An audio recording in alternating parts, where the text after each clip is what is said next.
Yes, g'day. Welcome back to On The Esky. Plenty to cover tonight. The Dragons and the Blues, they both stink, don't they? There's a fair few players that are out the door, allegedly, at the Dragons. Jaden Sewer confirmed, plus reports of several more. The Blues, it's Groundhog Day. They had a lead last night. They were up 3 goals at three-quarter time. They lose. We'll talk all things in both the NRL and the AFL in front of a double-header. The first of a few Friday night double-headers in the AFL. We have the Swans and Giants on the telly behind us, plus the Cats and Dogs going at it, and the Dolphins, Panthers, all currently live across the two footy codes. We've got NFL Draft is only a week away. We will be doing a draft special on the Friday leading into the Anzac Day long weekend down under. We'll give a little taster tonight with looking at some potential top 10 draft picks. Definitely going to be a stacked draft from a defensive side of the ball. And I think everyone's got Fernando Mendoza going with the first pick. It'll be interesting to see what happens after that. We've got the NBA playoff bracket. The play-ins are done. Playoffs starting, I believe, from tomorrow, our time. And we'll talk all things golf, cricket, soccer, UFC. Plenty to cover, as always, here on the Esky Aussie Sports Podcast. We like our footy, our Aussie sports, but we also like a little dribble of US sport in there too. So stay tuned for some of the American sports at the back end of the show. We have timestamps on YouTube that you can skip to the sports that you like, or just check out the whole thing. Check us out on Instagram, Facebook, X, the like. We'd like to start this show by shouting a beer. Shauno, you've got a part two going off, building off your shout a beer from last episode. Yes. So my shout a beer last episode, we talked about the Australian government. They're getting my shout a beer for the second time. Yes. With their ban of gambling, because during the week they came out with a few more clarifications, which I thought was interesting. So we had talked about the ban of celebrities and sports players from appearing in gambling ads. Umpires. Which was going to be interesting with a certain umpire that has a sports bet deal. So likelihood under this arrangement going forward that, yes, that would be banned. He wouldn't be able to do that. The ban, of course, will affect online gambling advertisement by default on all online platforms unless the platform can prove the target audience is over 18 years old. So, so most of that's like you've got to be in a logged in state. You can't just put it out there, say, on the YouTube. And this is kind of where I'm leading towards this.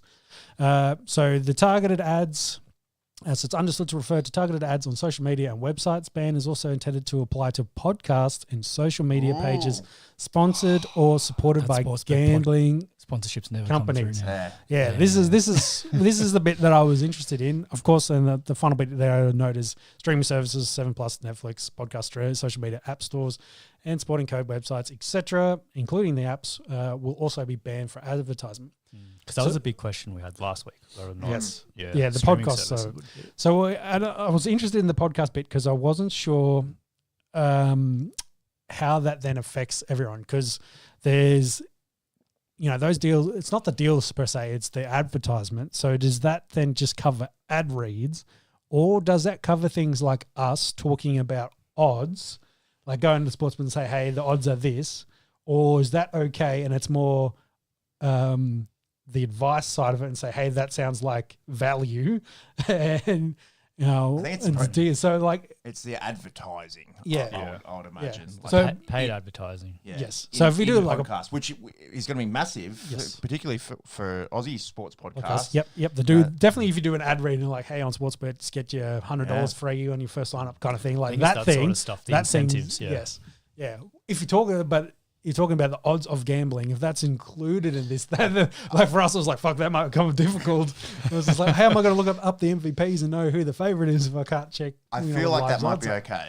So that's what Can we get some clarification? That's the last bit I've kind of unsure about, like the odds / differences between this, like what is that with this ban of, say, gambling, how far does that go?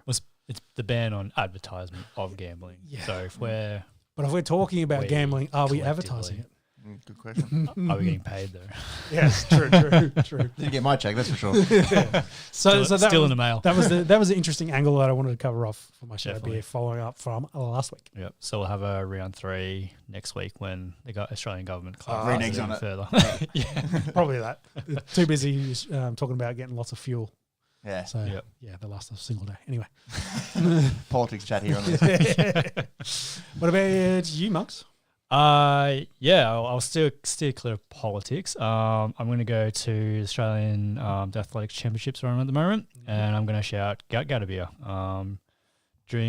Was it yesterday or during the week? I can't remember now. Earlier in the week. Early in the week. Early in the week, he did the Yep. 200. Yes, that's right, because he did the 100 yesterday. Correct. Early in the week, he shouted his own Australian under-20s record and also broke the world under-20s record in the 200 metres. He did it in 1963, I think. 1967. We're 35-year-old men. Anything for views. Almost anything. Crucially, so he took 0.02 seconds off the world record by American Erlion Knighton.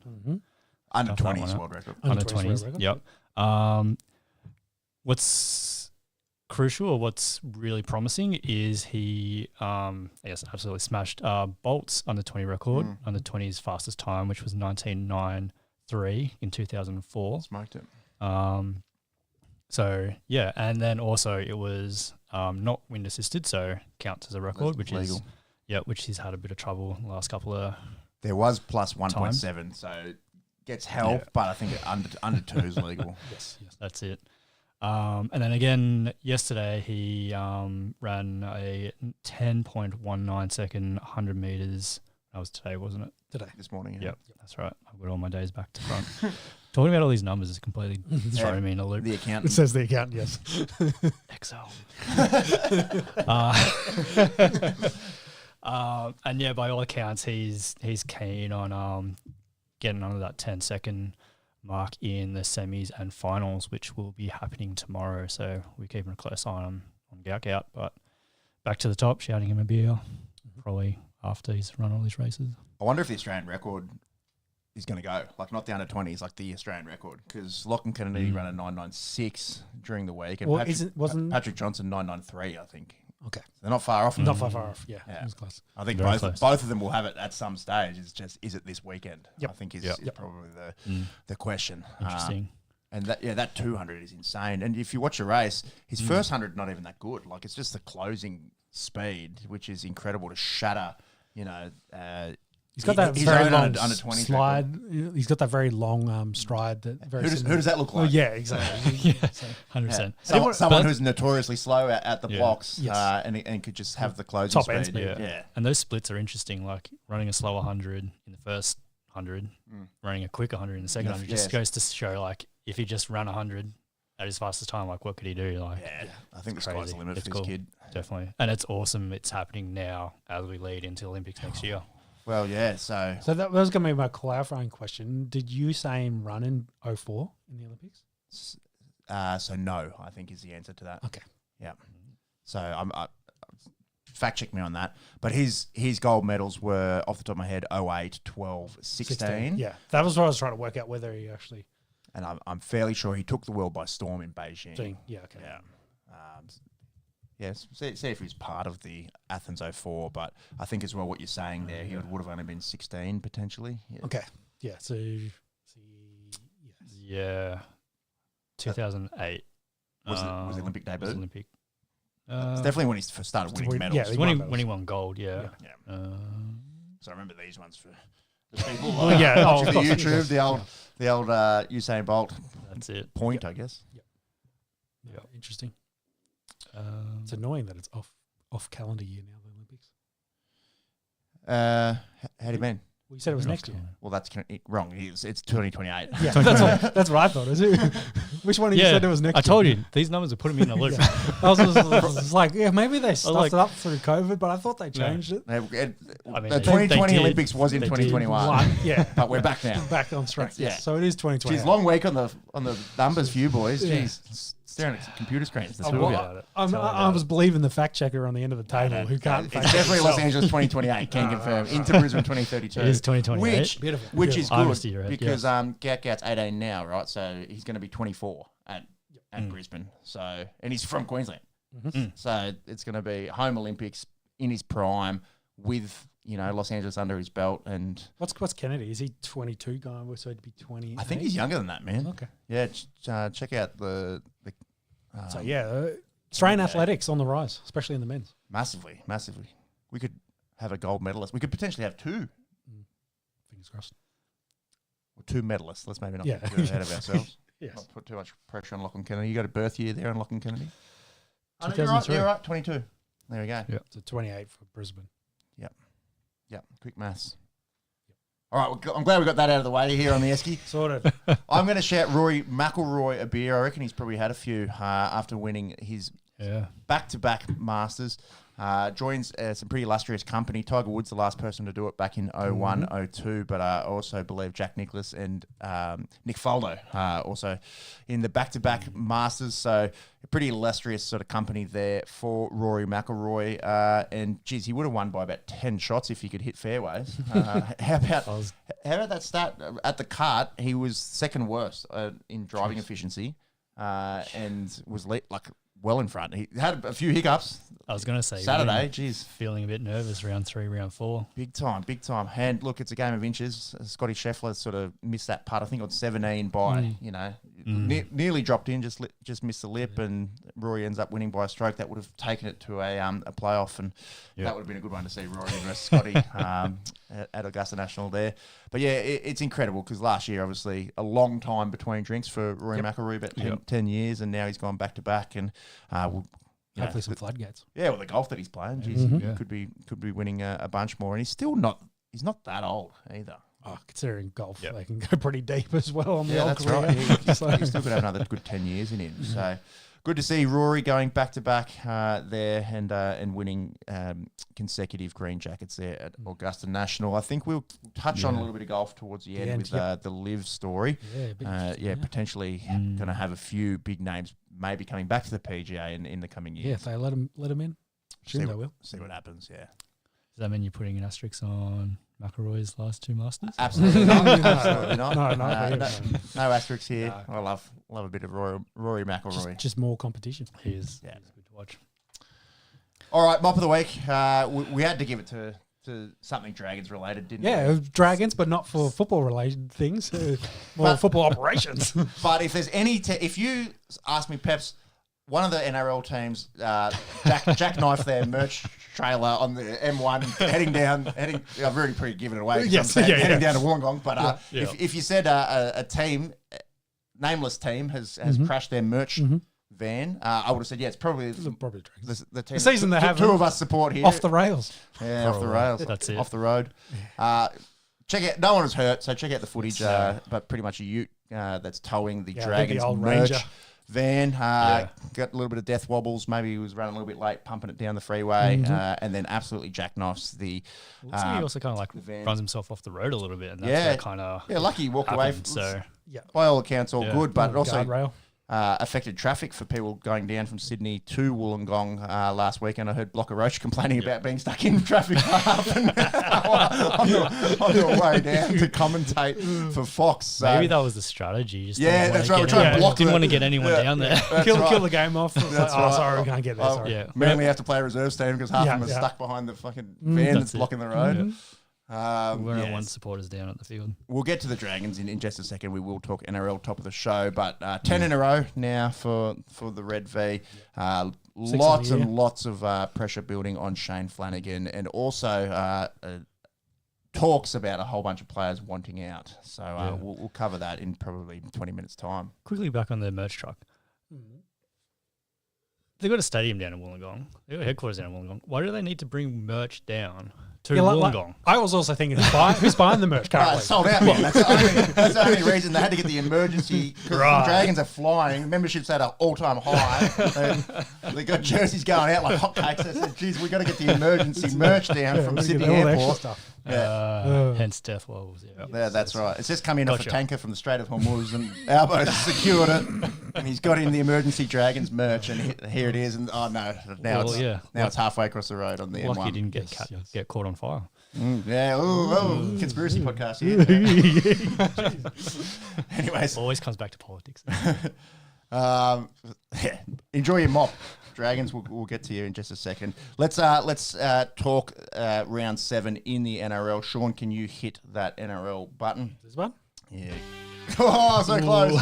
We got the wrong sound. It's green, I believe. No, it's this. Nope, it's cricket.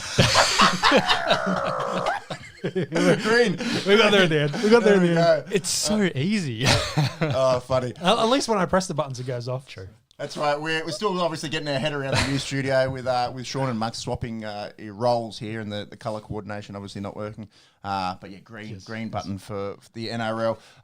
Manly, they're flying. Fosball, 38-6 winners up there in Townsville at Queensland Country Bank. Manly have gone 3 from 3 since sacking Anthony Seibold.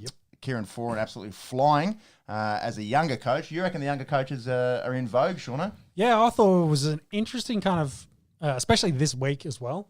So, it's pretty well known at the moment that the old heads have been struggling. You take Craig Bellamy, 5 in a row for him. Souths aren't doing too good. Ricky's guys only just come back and won 2 games on the trot. All right. Yeah, Souths have been all right. But I wanted to point out the Wayne and Ricky particularly because both of them, the old heads are starting to revolt that, hey, the change in the game, the rule set is which is not NRL essentially. It's too much, etc. We've gone too much one way. Yeah. I agree. I think both of them said. I think Wayne definitely said we need to get rid of set restarts, like just get rid of the rule completely. Just go back to being penalties, what it was for 100 years before that. I don't know about that. But well, if you take it out, what are you going to do? But that was, I guess, his point. Ricky, I guess, kind of backed it up. But I guess my thinking with this is on the flip side, if you look at the guys kind of in the top 4 at the moment, younger coaches that maybe aren't so ingrained in their ways of coaching and their methodology that's probably worked for the last 10 years, these guys have just gone, well, this is how the game's played now, this is how we're going to play it. And they've maybe been able to change a bit more quicker and adapt to the new rule set over the others. And maybe that's why they're having some of this early success so far in the start of the season. So, yeah, Benji and the Tigers flying, Andrew Webster, not particularly young, but still fresh-ish in the coaching realm, and even Newcastle in 6th with Justin Holbrook again, not super young, but not with hundreds and hundreds of games under his belt. Yeah, and then of course I was particularly picking on Benji and Kieran Foran here for that, and it was just like interesting to watch going forward. Like I think some of these other clubs, their lists are good enough that past the origin period is probably they'll start to kick in, and they'll be where we expect them to be. But for now, with the way the game's been heavily policed with set restarts, I think they've adapted to it a little bit quicker.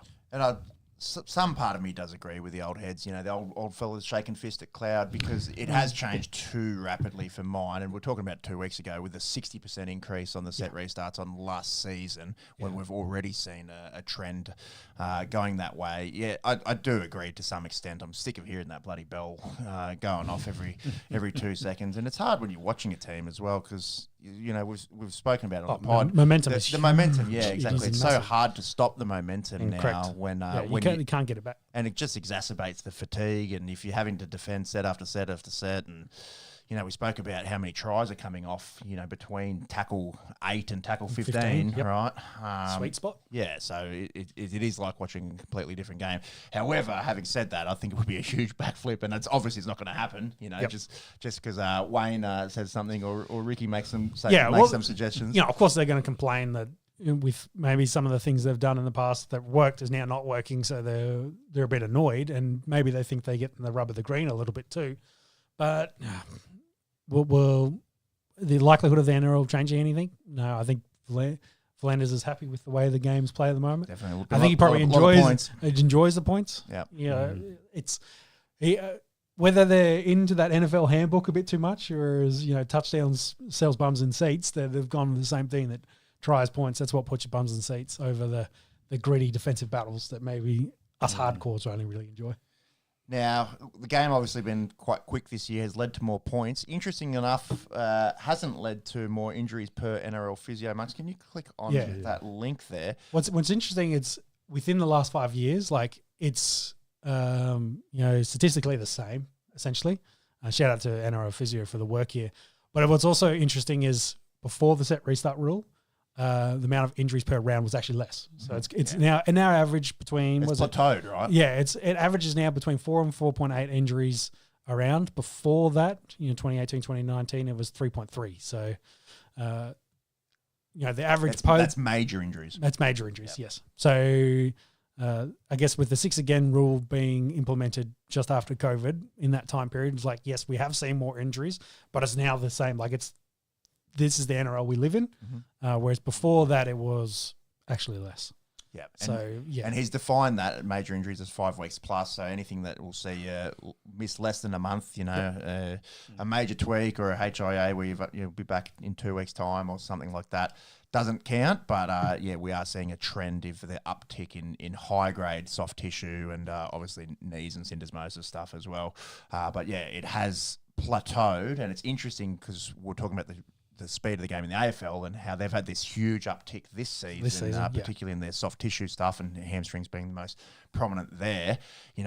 Maybe they need a few seasons of the players getting used to the speed of the game, and then they might see a plateau as well. Yep. But probably a bit too early in that code. Yeah. But if I go back to the reason I threw this in here, if I go back to like Wayne's point on the set restart rule, if you're gonna try to sell that as a reason to get rid of it, it would be, well, you have less injuries if player welfare. Yeah, player welfare. So if you really care about the players, then we wouldn't have this. So that's where you kind of start, weighing the scales of what you actually want.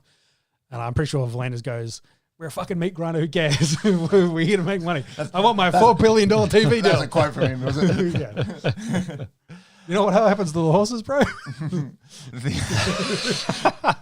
Only a couple of them make it out to pasture. The rest of them go to the glue factory. They live good lives. They live better life than I do.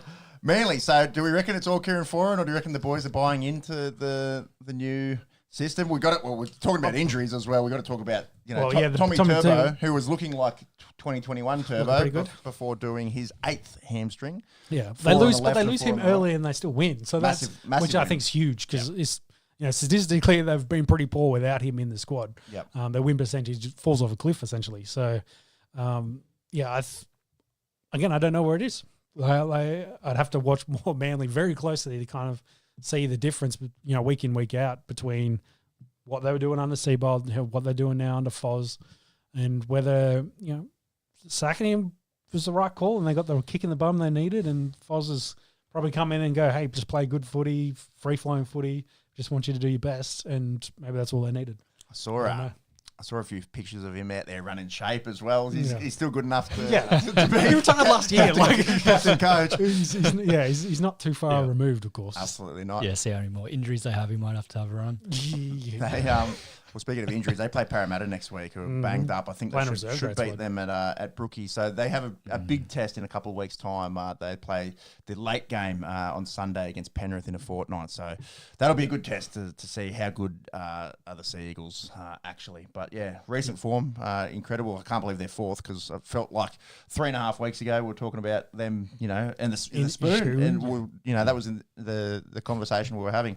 A bit's changed since then too. There's a pretty clear spoon favourite that we'll cover in just a second. Yes, currently.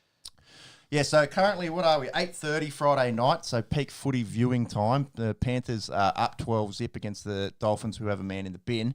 And we've just watched the end of the Raiders Storm game, the early game here down in Canberra, where two teams that desperate for a win went head-to-head. They'd both only won 2 games, and the Storm had lost 4 on the trot, go to 5 on the trot, which is the first time that's happened since 2012. Would you believe it? News this week that Tui Kamikamica is out of hospital.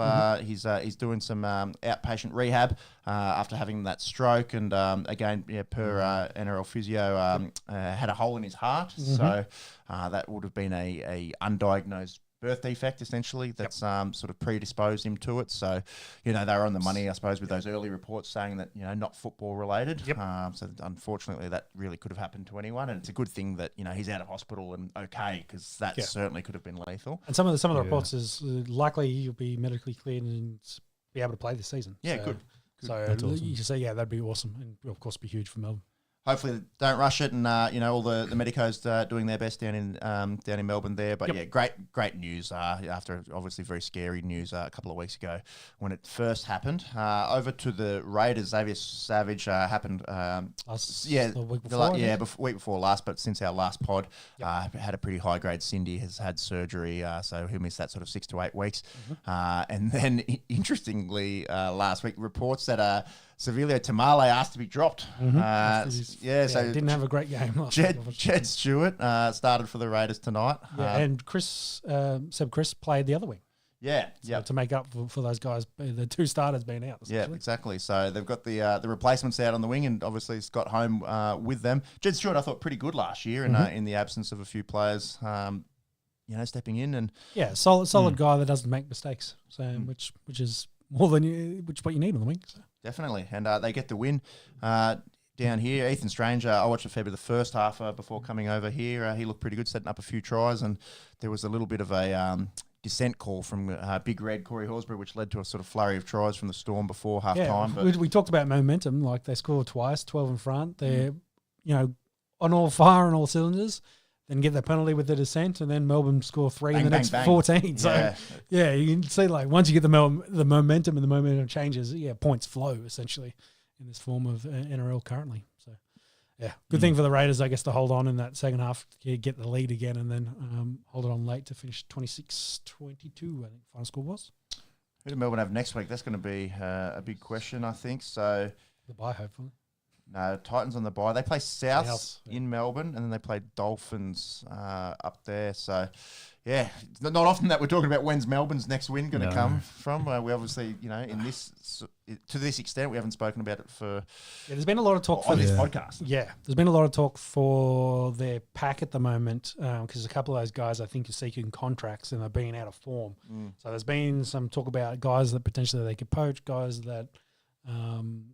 These guys might not now get extension on contracts because of the way they've been playing. So it'll be interesting, to follow how that goes because I think you were saying before, Grant's been a little bit banged up, but most of the they had their starting spine. So. Had all of them tonight. Farlongo looked a little ginger after something there. They might just need to keep an eye on that, but he finished the game. So they've had their spine. In terms of injuries, Kamikamica and Qatar obviously not playing all season, but they're not as banged up as like a Brisbane or a Parramatta. Yeah, agree. So we'll see. It's still early. Early. If any team can start 2-5 and finish in the top 4, it's Melbourne.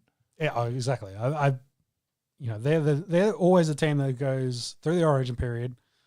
Depending on what happens with Queensland, if they win, then those guys usually have a bit of an uptick as they run into September. So. Yeah, the back half of the season is when those guys can be like really strong and dangerous. I mean, this probably leads into the next game, but Panthers did almost the exact same thing last season, didn't they? True. Yeah, would they lose 6 in a row? I feel like it was last year. They were dead last, remember? Yeah. And after Origin 1, maybe I reckon. Maybe, I reckon it was. Yeah, it was. It was like mid-season, and then they just got on an absolute tear, and they were one Reece Walsh masterpiece away from another grand final, really. So, it's a long season. I wouldn't be too worried if I was a Melbourne Storm fan just yet, but it gets to a point if you're winning a game is important. Let's put it that way. Yeah, let's put it that way. Yeah. Well, the second longest losing streak in the comp now is the Melbourne Storm. So who would have thunk that? Finns Panthers currently playing, still 12-0. Interesting to see that the Panthers are mortal men. Last week, got well beaten. Actually, it wasn't really that close in that game. Maybe the Dogs know some of the Penrith secrets, if you will. Half of them, they're ex-Panthers. Yeah, maybe that they had just a little bit more insight on how to play them in a certain way. Maybe that was the difference. I kind of feel like the Dogs are well built in the fact that they're one of the best defensive teams in the NRL. And what have Penrith been doing? They've just been piling on points this season. So maybe from a matchup perspective, that tended to help. But I think they also had some guys just play out of their skin last week. And probably up for it for like an inter-club competition, if you will. So, yeah, I definitely think they were keen for this one. Yeah. Liam Martin did a high-grade MCL, so he'll be doubtful for Origin 1, which then going back to the Dogs that beat him really does sort of open up the door for Jacob Preston to come into the Origin setting. I think with extended bench, I think he'll be in that 19. How far away are we? 3 weeks? We're getting close, yeah. It's 2 to May, so that's what I'm thinking. No, we might be off naming teams 3 weeks. Yep. But it's normally the last week in May. Okay. 27th of May. All right, it's the last week, yeah. So what, five. We'll have teams in 3 weeks. Yep. Which is crazy to think. So yeah, we can start speculating. I guess you'd think Hudson Young would be one edge back rower. You got Angus Crichton, Hamola Olakawatu. Yep. Jacob Preston. There's probably, I don't know if Dylan Lucas, he's coming back from an injury, if he's played enough to be in the conversation. Kaloa Matangi, you could chuck him on an edge. There's still a few guys there, but yeah, I feel like that Martin injury really opens the door for Jacob Preston to come in. Yep. So here's my segue. We might have to talk about some Kiwis potentially playing Origin. So AFB should play for the Blues. How are the Warriors versus Titans? What do you think? That was your segue. Yeah. That was your segue. It's funny because looking at eligible guys, I actually don't know if I don't think there's any that play for the Warriors. Yeah. They're all playing on Australian shores. There's still a few that are question marks as well, because it's if you check the Wikipedia, it says they're here, but then if you ask AI, it's is this guy eligible? Got to get some immigration records and see when they actually land and live in the state. Yeah, the IM12 card, that old man. But anyways, the Warriors play the Titans tomorrow. They're both coming off big upset wins. So there was beating the Storm. The Titans smashed the Eels last week. No Luke Metcalf, no worries for the Warriors, it seems, which is interesting because Tanner Boyd's doing an incredible job. Well, they played a lot like that last year, so it probably helps. Yeah, but also Luke Metcalf was leading the Dally M. Yeah, so he's not a bad player. No, exactly right. You'd think... I'm just saying they've got experience having played around other halves. And Tanner Boyd might be the most improved guy in the NRL this season, potentially. They're going good. I think they'll win tomorrow. They get some reinforcements coming back in with C&K and Mitch Barnett and Kurt Capewell. But look, it's when the Titans are on and Jaden Campbell is playing out of his skin. Keanu Keeney's back with some form. They've got some good young players. They've got some speed. So they, on their day, are looking good. I've got some serious concerns about Parramatta. We'll get to them in just a second. And a lot of that is really just injury driven, isn't it? Yep. All right, South and Dragons. We've got 2 Dragons heads here on the panel. They play the middle game tomorrow at Accor Stadium. We'll go through the Dragons first because a lot to cover outside of merch trucks jackknifing on the freeway. The one confirmed since the last pod to go is Jaden Sewer, who'll be joining the Eels from 2027. So that he proves on the ladder by a slot. Yeah, by 1. My hope is that he's going to a team that might be below us, but we'll see. It's a long season. So big loss for the Dragons. He's arguably the best player on the Dragons at the moment. Definitely one of the more consistent guys. And I'll miss him because I might need to rename some of my NRL Supercoach fantasy teams because I've been running Hawk Sewer for a few seasons and just having Jaden Sewer in there and him being a consistent performer for me on the edge. But yeah, he's confirmed out the door. The ones that officially today was the end of their cooling off period. So it's official today. He will be there next season. The ones that there's some question marks around. So a lot of media around Loko Pacifici Tonga this week, who has all the potential in the world. He's huge and looks like he could get bigger. He's only 20 years of age and he still looks pretty lean. So I think this is with his frame. He could be one of those big 120 fit middles. Yeah, so I think this is where the story's developing because, by all accounts, his agents asked for a release. He wants to move on because, he's not getting any game time. He's killing it in the cup and Have you seen the Dragons Cup team? Yeah. The second. Well, this is scoring points. This is left, where right, and centre. there's player revolt reports kind of coming from. Is these younger guys are a bit annoyed that the top team's doing not well. The old heads, the vets aren't playing real well in form and taking up some spots, but they're taking up the spots and getting picked over them. So there's he might be the first in a domino that could potentially fall. Well, some of these guys are like, hey, we think we should be playing in first grade, and why aren't we playing in the current squad? Because I think.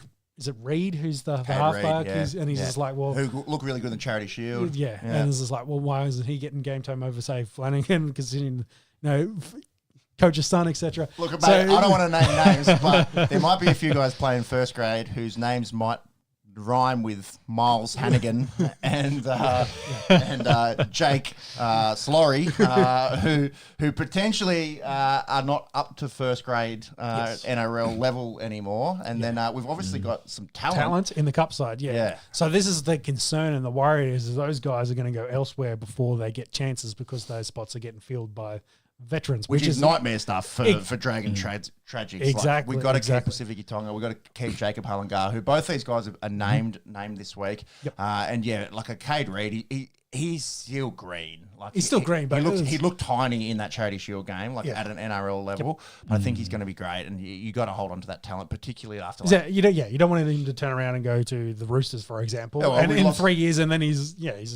We lost Jonah Glover, who was at the half pairing last year in the Cup and unfortunately broke his jaw early on in the season. But we've already lost a little bit of young half talent. The last thing we need is to let me put it this way: we've seen the story. This is what happened to the Tigers. Yeah, this is where the teams like the Roosters pilfered their good talent coming through because they couldn't keep them because they had maybe some guys around that overstayed their welcome. So that is the concern, and it kind of follows on the story that. Fuller, who turned them down, didn't want to go there, play fullback. Drinkwater has been offered over $1 million a season. Like I think it's a 3-year, 1.3 or 1.2 mil deal as he's offered.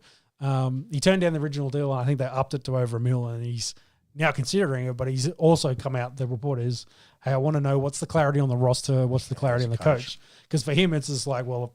Is Gufferson going to still be there? Like, are you now going to play him in the centres or at 6, for example? Nah, they've played their hand, I think, with Gutho in that they're obviously, courting some big name fullbacks from elsewhere. Geez, I'd be happy to get Drinky. Yeah, and Gutho can.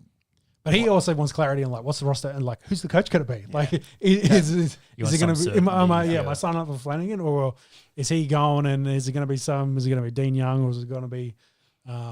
So it's Hornby. He's not with the Dragons. He's not with the Dragons currently, but it has been in that conversation for a head coach for them in the past. Yep. Being guys that have played for the club, etc. So there is that kind of conversation. So I think that's what I'm saying. I think it's a developing story.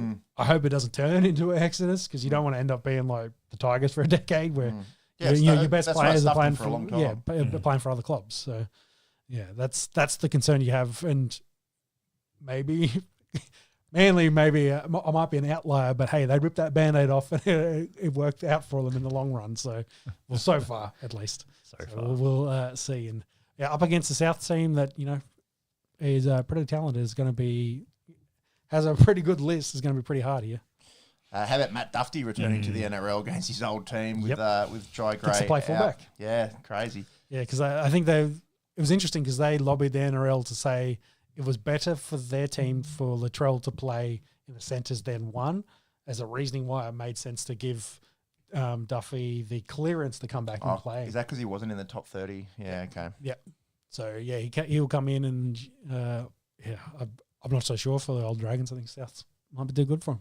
Yeah, it's hard to see him winning tomorrow, the way that they have been playing. Odd had held a little bit of optimism, I think, through the first 4 weeks. Close losses.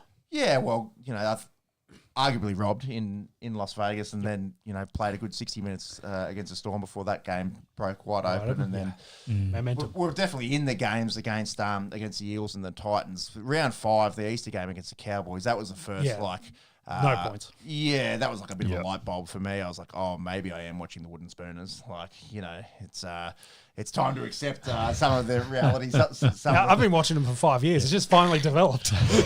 You've also had them for the spoon every year. And Yes. To date, no spoons, but maybe this is 5 years of 5 years in the pent-up making. denial Yeah. for me, coming to a bit of a crossroads. In that game, that was the first game where I was watching it and going, this is dreadful. Yes. Like what am I watching here? And we spoke about it pre-show, like the amount of tries that they're bombing when they have a 4-on-2 overlap, and it's literally past the Yeah, goal. go through their hands. And we throw a kick or we cut it back on the inside. Or a guy's just too greedy and tries to take it himself. It's just- He's the last one that could get tackled. Oh, so. bro, it's so frustrating. It's so frustrating. I can see the feeling. I turn it on, I'm just like, wow, these guys look undercooked. So, which, goes back to that question we've been asking. That sounds like a coaching problem to me. Halves too, right? Like you get that direction surely from your halves. And, I probably have the worst half pairing in the NRL at the moment. So, you talk about ripping off I think we said that in the preview, the spine. We were just like, we think Cook and Guffer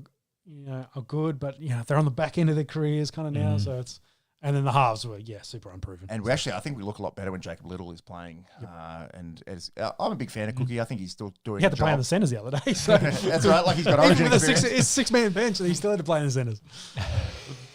Interesting enough as well, on that extended bench, Pacific Tonga and Halangahu, so some of the guys that had sort of been their names thrown in the media ring this week, but definitely have to keep some of that young talent.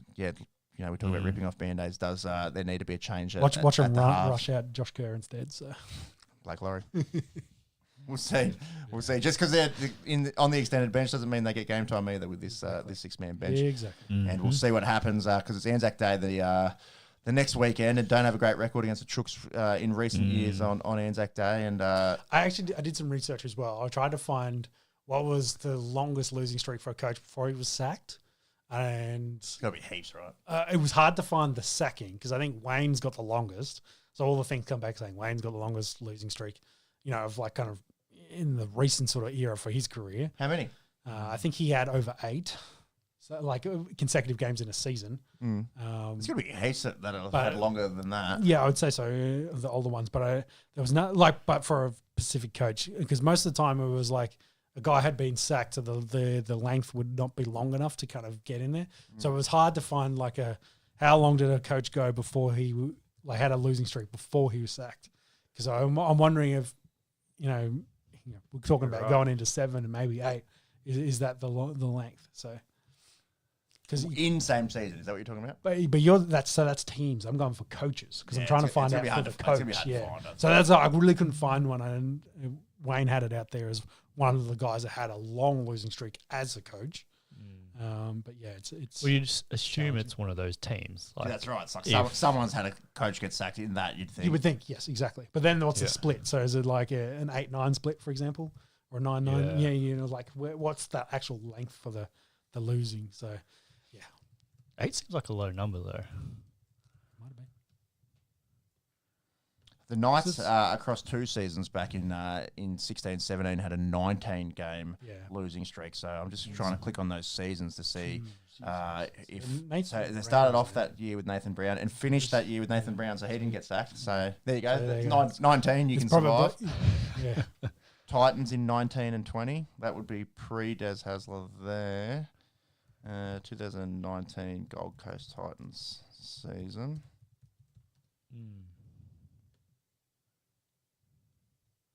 So, here we go. This is a coaching carousel. Yeah. So they had Garth Brennan, Luke Burt, Craig Hodges. So they had 3 sort of caretaker guys, and that was before the Justin Holbrook season. But then he survived that, I'm pretty sure, Justin Holbrook, because he's his first season. Yeah, because it was him there for a lot of years. Yes. So again, so that streak didn't end in the sacking of him. Broncos 2020 and 2021. Was that Seabolt? Yeah, but he might have started. So this is where it's also streaks as well. So like he might have taken over the club and had lost the first 3 and then won a couple and then had a bunch of other. That would have happened in that 14 14 game streak for the Titans. Yeah, so it's just how much the overload came from the previous year to kind of Yeah. The other thing is so it's I think what was the name? Was it Nathan Brown? Was the Knights? Knights one's like that's he survived that. Yeah. So And all of it depends on where your club's at and what the expectations are as well. But we spoke about it a couple of weeks ago. Like sacking Shane Flanagan maybe has a big financial cost involved there. Yeah. And if they don't have someone ready to go, if they don't think Dean Young is ready, you know, and considering also Dean Young's been around the club, like how significantly different is that for them as well? He's been there for donkey's years. Yeah, and he's a premiership winner with the Dragons. So, you know, I think longer term having a guy like that, you know, probably does make sense. Yeah. My ultimatum was Anzac Day. That's what I said after that. Yeah. I'm just like 0-8, bro. Like you're just saying, just get it done with. You reckon? Yeah. That's if I'm taking Manly as the example though, like we criticise it heavily. It's that like, doesn't bode well for Flano. It's super early in the season. Like, why would you? Yeah. But obviously, you know, it worked. That was the other thing. It worked. Like they kind of reset the club. Manly has gave them what they needed. Manly has the players as well, though. Like they can afford that reset. Well, I don't think they're a top team. Like. I don't think their pack is miles better than our pack. Like I think their outside backs and their experience through the halves is definitely better. Yeah. Which we've been saying, like the spine is where it's at. I think the halves for the Dragons is also a big challenge. I think it's the Yeah, but why do you play a bloke that was almost dead the week before, rushing back into the squad? Yeah, minimum 11 days stand down, but.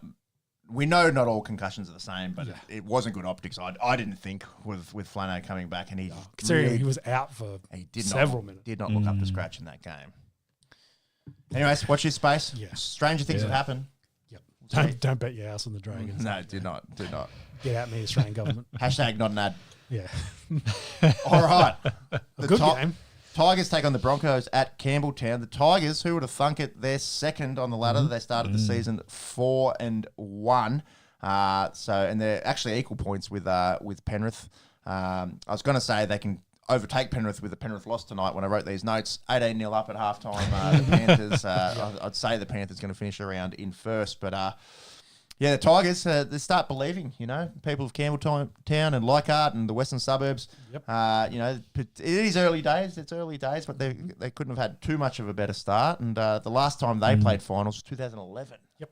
15 years since they've played finals. The likes of Benji Marshall, Lottie Takiri, Robbie Farah, Bo Ryan, Todd Payton playing in that side. So a long time between drinks for Tigers fans. And I know it's only April. You know, don't get the lids off just yet, but they string a few more together, and they might be tasting some finals. Broncos are 3-3, and they are banged up. It's them and the Eels for competing for the most injuries. I looked on NRL.com casualty ward; they have 10 listed there. When we spoke about top 30s, and you've got a third of your top 30 out. But something you don't often see is there are 4 hookers down. 4. Yep. Ben Hunt, Blake Moser, Corey Pace, Billy Walters hasn't started the season due to that ACL. So 3 guys that have played with 9 on their back. They've got a guy called Josh Rogers playing 9 this weekend. Have you heard of him? No, I have not. So did you hear? There he goes. All the best to him. Yeah, the stuff about Pace during the week, he had to go to like an independent doc. They tried to clear him. Like they went through every loophole they could potentially find to see if they could get someone to clear him. But the independent doctor's like, nah, bro. 11 days, bro. just take it easy. So they're going to have to run out old Joshy Rogers. Reece Walsh is banged up. He's got the broken jaw, cheekbone. I think cheekbone. Yeah. I think it's because he's done the cheekbone before, and I think it's the other side this time. Yeah, I think he's had 2 fractures before, but this is his first requiring surgery. Yeah, and he shared a photo, I think on Snapchat. Shout out to the young kids using Snapchat out there. Supposedly he's going to be back training this week and. Well, unlikely to play next week, but might be too far. They said 4 to 6 weeks initially. Yeah. So, but whether he plays with the face shield again, I wonder. Been some chat about that. He did end up in hospital again after cutting his foot the other day, so he had to get a couple of stitches. But yeah, that's banged up. Ben Hunt. Is Adam Reynolds back, or is he still out? Yeah, Reynolds named, but I'm not sure about his hamstring. So yeah, they're a bit banged up, and I do like the Tigers in this one. They did officially get Mitch Barnett signed because Grant Anderson has signed to go to the Warriors. So is their last little flip to get released from the Warriors. They had to have someone back. So Grant Anderson. That took a long time for it to officially come through. I feel like that's 3-week, 4-week old news. Exactly. I think he was known that it was definitely going to Brisbane, and then it was up to Brisbane to kind of who's the trade going to be, let's say. to come back across. Pretty And good trade for the Broncos. yeah. Anderson's decided to go across. Obviously, there'd be some cash involved there too, Yeah. in terms of differences in contracts. Yeah, I like the Tigers there. Sunday, the Roosters take on the Knights at Allianz. Dylan Brown back for the Knights after doing his MCL in round 2. They do lose a few forwards in Dylan Lucas and Tyson Frizzell. The Chooks get a few back with Billy Smith and Egan Butcher. Knights are going pretty good. Going pretty good. They've been winning without Brown and without Kalen Ponga. So be interesting to see Brown in this weekend, and then Ponga probably only a couple of weeks away. So once they've got all their cattle healthy, do they continue to go on a bit of a tear? Yeah, and I think these two teams are pretty close to on par, I reckon. So I think it's a good competitive game on Sunday. And then the Eels take on the Bulldogs in the last game of the weekend. Yeah, we spoke about it before, but the Dogs beating the Panthers, and they're just lacking a bit of consistency, the Dogs at the moment. Dropped that game against the Knights where you'd think that, it should have been better. Yeah, Bulldogs should be better, and then they can go out and beat a team that's looked like, NRL Jesus out there, haven't they? So, well, we were already giving them the premiership, so yeah, I still think they might. So still a good chance. Yeah, but they can lose one. They can lose. They can lose. Yes. Yeah, you mentioned before the Eels are essentially rolling out a bit of a reserve grade side. So last week they lose Katonga, Tuiviati and Tulangi, and their casualty already includes guys gone for the season in Hopgood, Dory, Simonson with that nasty. That was a nasty one. Yeah, it was. Leg break. He's had a rough run with injuries, poor Bailey Simonson. So wishing him all the best back in the rehab gym again. But then they're also without Iongi and Pezzett for another month, I'd say. Yep. So, look, that's, a few handy first graders right there. And I hate that it's injury related, but Parramatta sitting in 16th, they are 4 points clear of the Dragons. But with those season enders, plus, the next month not looking great and getting absolutely towed up by the Titans at home last week, there is a team that may be as bad as the Dragons potentially. So we'll see. Dragons fans will be hoping for a Bulldogs win, I'd imagine. Yeah, I think the key difference at the moment is they still have Moses in the team. Yeah, that's right. Yeah, we're allowed to talk Origin. We had established that earlier in the show. Is Mitch Moses playing Origin? Do you play him and Nathan Cleary? Jerome Luai's been pretty good. Do you pair him up again? Do you carry all of them? With the extended bench? Yeah, it's hard to say. He seems to perform a lot better in New South Wales colours than he does for the Eels. Yeah, I think he has a bit more talent around him. I think that helps, definitely. Probably helps, but yeah, probably. Well, he's put New South Wales on his back a couple of times, hasn't he, in the last few years? It's probably too early to start this conversation, but, with the chat how last year ended with Nathan Cleary, do they look to do something different? Has he had his time and they go... pick someone else. I think it'd be wild. No. I think it'd be wild to do it, but that was some of the rhetoric. It was just like, you see in the comments, unproven in Origin, yada yada yada. Yeah, he's probably a better player than only having one series win. Correct. So whether because they're running out daily again, aren't they? So unlikely, but whether they want to change up the side at all and something different, I don't know. There might be 7 Panthers in the Blues team. Yep. Oh, Brad Fittner's not coaching them, so... Freddie and Daly aren't that dissimilar, are they? For 6 months ago, you might have put Sanders in one spot and then figured out the other one. So you could have gone like a Sanders-Moses combination, for example. But Strange, sorry. Yeah. Too many Ethans in the Raiders team. Yes, strange. Yes, strange. Yep. Yeah, it might have been that conversation, but, Raiders haven't been doing that good. So I don't think you want to be picking halves from the bottom half of the ladder as well. So I'd be trying to target the guys that are doing well. Speaks well for Luai then, doesn't it? Exactly. So I think you would want him in one spot. And I guess if you love that Nathan Cleary connection, you're going to play half of Penrith. Might as well do that again. Yep. Yeah, I think that lose the series to Queensland. I think that is the most likely scenario. Luai 6, Cleary 7. What's interesting, let's finish up on the New South Wales talk. Critter. He does an AC injury. They're saying anywhere from 4 to 8 weeks. Grade 5, which is 5, crazy. Yeah, there's 6 grades on an AC, so this is car accident kind of shit here for Critter. So in that, I think they said no surgery, which is wild. Yeah, so would that be Stephen Crichton would that be the back end then of that 4 to 8 weeks if it's a grade 5? I think, or is it more just pain tolerance as well at some point. It's pain tolerance, but like a little bit of instability of that joint. But that's different to glenohumeral or shoulder instability. The pain would be pretty immense with something like that, and he would have an obvious deformity of his AC. But yeah, NRL players are definitely built different because when we see this in our clinical kind of work, I'd be saying.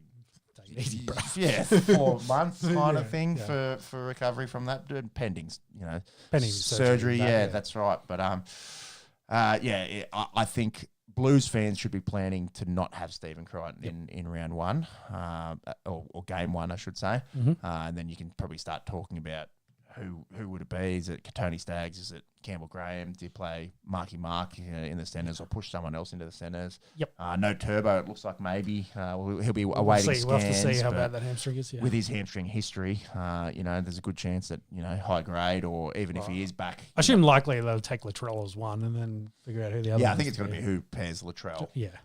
Is the questioning here. Anything on Critter? Did he have surgery or no? So he has been named in the extended squad for this weekend. Easy man. So that's what I'm saying, right? The differences between NRL players and mere mortals. Yeah. So he may run out this weekend. And is it an injury where you could play through and get surgery at the end of the season? Yeah, so they could do that. They'll be smashing you with cortisone, I'd imagine. Yeah, needle him up, tape the shit out of it, and good luck. And the AC, I guess you tape like a little bit of like a protective thing over it as well, like a Liam Martin. You often notice is someone that comes to mind, but heaps of them have it. The little sort of hump over their AC. Yeah, it'd be. I guess he's not a winger, so he doesn't have to put his arms above his head. So. Yeah, that's right. But that's my point. He's a defensive centre though. Like he tackles really well. Yeah. Whether he's gonna have to change his style and try to line up the other shoulder as much as possible. Why would you play him on the other side? Why would you risk it against Parramatta? Yeah. I mean, extended squad. So he might. He might not play, but it means he's close, right? If they're naming him, I guess his legs work, so he could probably run around training and see how he feels. Yeah. So this news article says I'd be trying to get rest, and you got an Origin series going up, bro. It's all about the club. So on Tuesday, Serrato named Crichton in his extended squad. The centre, so Crichton was participating in Bulldogs' first major contact training session on Wednesday. Yeah, these guys are built different, man. Silly, so crazy. Yeah. They play. If he was a sit out, they play Brisbane at Suncorp next Friday. So maybe looking at a return there, but maybe forget what I said before about what we'd be planning for. With a park football player. Yep. Yeah. All right, let's finish up the league section because we've been going on for a fair bit. Sharkies, of course, got the bye. The last little bit of news during the week is expansion chat. A fifth Queensland team has been picking up steam. You've got the Ipswich Jets tabling supposedly a monster 60 mil expansion bid for that 20th license. Whether they end up being a third Brisbane team or a Central Queensland team and like the location for them, there's been a lot of push for that. As part of that group, supposedly they have some overseas investors, guys that supposedly have some connections to the US sports and, of course, the EPL.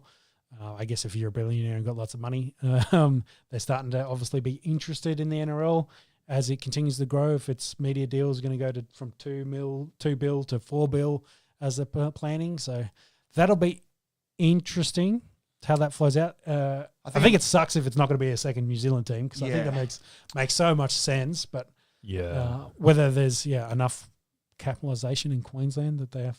I think a third Brisbane team seems silly to me. We don't want to end up like Sydney. So yeah, but Brisbane is rugby league mad. You have the best venue in the country for viewing rugby league in Suncorp, and this Western corridor, of Ipswich out to Toowoomba and the Darling Downs and whatnot is also Central Queensland. Yeah, league. Very league heavy. Yeah, so I can certainly see it happening. It all comes down to the money, doesn't it? Correct. So if they've got the most cash behind them, and I do remember even we were talking about the Dolphins coming in, the Jets weren't far off it then, right? So watch this space, but that to me sounds very promising with that all that money backing. If you've got 60 million there, logically to me, and having a second New Zealand team makes a lot of sense. But yeah, we've seen the Wars selling out, and Yeah. How strong New Zealand is in rugby league, particularly these days. Yep. And there's growth of the Polynesian game. yeah, especially. that's right. A lot of the Pacifica boys that come across from the islands, but Kiwis, right? And Yep. The league culture in Auckland are probably as strong as it's ever been.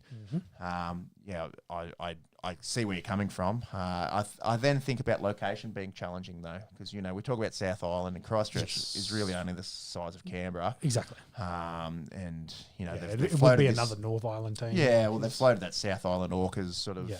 idea, but then just logistically it's hard as well. Yep. So do you then have a second Auckland team? Do you have a Wellington team? Do you have some sort of regional North Island team? I think logistics are hard, whereas logistics are probably a lot easier in Brisbane. 100%, a lot easier. And whether that kind of plays in the fact they've also adding Perth, so you're going to have, you've already got a New Zealand team out in Perth. More you travel. need more travel and all that. So yeah, watch this space. What following on was interesting as well. They've literally just started, I think in the last week, kickoff of the rights deals, the TV rights deals. What is interesting is, again, reading that NFL playbook, they've asked for values or bids per time slot, as in like, well, how much do you think the Thursday night game's worth, Friday night game, Saturday, Sunday, etc. With the idea that maybe they end up like that and Seven gets Thursday, Win gets Saturday. Please do not do that. Netflix gets this one, streaming service gets that one. Yeah, and you end up basically where the NFL, NBA, etc. get to. It is the best way to capitalize on money, and you kind of create a bidding war between all the channels, but it sucks for the viewer. Yeah. We won't talk about it in the NFL section, but there is an antitrust lawsuit going on in the NFL at the moment for that very reason, that the way they've sold the league is not good to the customer, because I think you have to spend over $1,000 to watch every game in there. So we don't want to get to that. Good, no. We don't want to get to that point. So it is interesting they're doing that. Of course, that's for the 2028 season, I think is when that deal, because the current one runs out at the end of next year. But that's the push with like, hey, there's going to be 18, 19 teams, probably, announce the 20th. It's going to be a 20th league. That means this amount of games, this amount of time slots, and that'll push that kind of conversation. So, yeah, we'll see. It's scary. I just don't want to end up like other US sports are, because that would suck. I don't want to have to watch the Dragons on Peacock, that's for sure. Yeah. Yeah, if LeBron James is watching Stream East, then there's a problem. Yeah. That'll Crazy. wrap up our league. We'll give a update on this Panthers-Dolphins game from the NT. They're just about to run out in the second half. Let's cross the Ron Barassi line and talk some Aussie rules footy.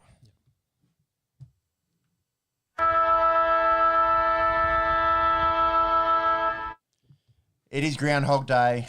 Carlton had a lead, a handy one as well.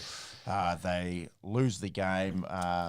You absolutely feel for Blizzard, for the young bloke who had the chance to. I'm so glad it wasn't for the win, right? It was a tie. It was only to get the 2 points. Kick after the siren after free kick paid. Good to see the Blues. You'd buy a boys point get though. it- You'd get around them. want to win. You'd want to. Well, you want to come away with some points, considering the recent form. Unfortunately, It is a simulation, man. We're just watching the same thing. I've got in the notes actually. It's like an abusive relationship, isn't it? And it's I hate you, yeah. But I'm ready to be hurt again. I love you, baby. I'll change, and then before I know it, I'm crying in the shower. I've got a blood nose. Jeez, we've got dark real quick. And they've hurt me again. Real dark, Hurt me again, and then I Yeah. can't leave, and we just repeat the cycle, don't we? But 100%. it's uncanny, right? It is uncanny. This is 10 games now since going back to last season that they've had some sort of halftime lead. They've had some bigger than others, and it was three goals. It was at 3/4 time, and it's just really inexcusable. It's a complete flip though. Like it's Collingwood kicked 4 goals in the first 4 minutes of the fourth quarter. Yeah. And to some extent, like, it was nice that to even have that kick at the end to try and get the consolation prize. Exactly. Because I was considering like, how far behind. I was like, well, we're going to lose by 4 goals. You know, like the momentum that had built at the start of that fourth 100%. quarter. I was like, oh, fuck, I've seen this before. I was getting so angry. I feel sorry for my poor wife sitting there. But look, it's just a story that we've come to know. You know, very good at starting football games, and they're very shit at closing them, aren't they? Yes. Yep. That hot seat doesn't get any. It's warming up, isn't it? It really is. And there's another thing that we probably need to address. I'm just looking at the Blues' upcoming run. They play Freo away. Probably don't see a win there. St Kilda is very winnable in 2 weeks. So we'll see. We'll see if the cycle continues and I'm ready to be heard again next week. But yeah, it is an abusive relationship at the moment. Big talking point out of last night was I think for Vossi, it ended up taking all the focus off him. No one was talking about how they. But does it take it off him? Because for this weekend maybe, but come Monday when everyone's just like, "Fuck, this guy's still in the bottom of the ladder." Well, we're talking about Elijah Hollins, who it was a much bigger story. Is kind of what I'm getting at. Everyone was talking about this, not the fact that the Blues, gave up another lead again. Yeah, he had 60% time on ground. Was 0 disposals at the end of the game last night. 1 had sort of come through. Maybe they watched some tape and found that he touched a ball once, but it wasn't just the nose touches. There was no tackles, no score involvements, no nothing. Yeah. Very concerning. So that in itself is highly unusual. And then, after the game last night. And also, if you go, we were talking pre-pod about his form leading into that as well. Been pretty good. Yeah, been pretty good. Yeah, averaging in the teens and disposals, getting goals. Yeah, like 3 weeks in a row with a goal. He had a really good game against Melbourne. 3 weeks ago we had 25 and 2. I think to completely disappear, out of character. Correct. And then the question is, how out of character was it? There's some pretty concerning footage from the warm up of spraying shots and definitely completely out of position. Out in the game, flipping the bird to teammates and fans and all kinds of things. Really just sort of looked off with the fairies. Plenty of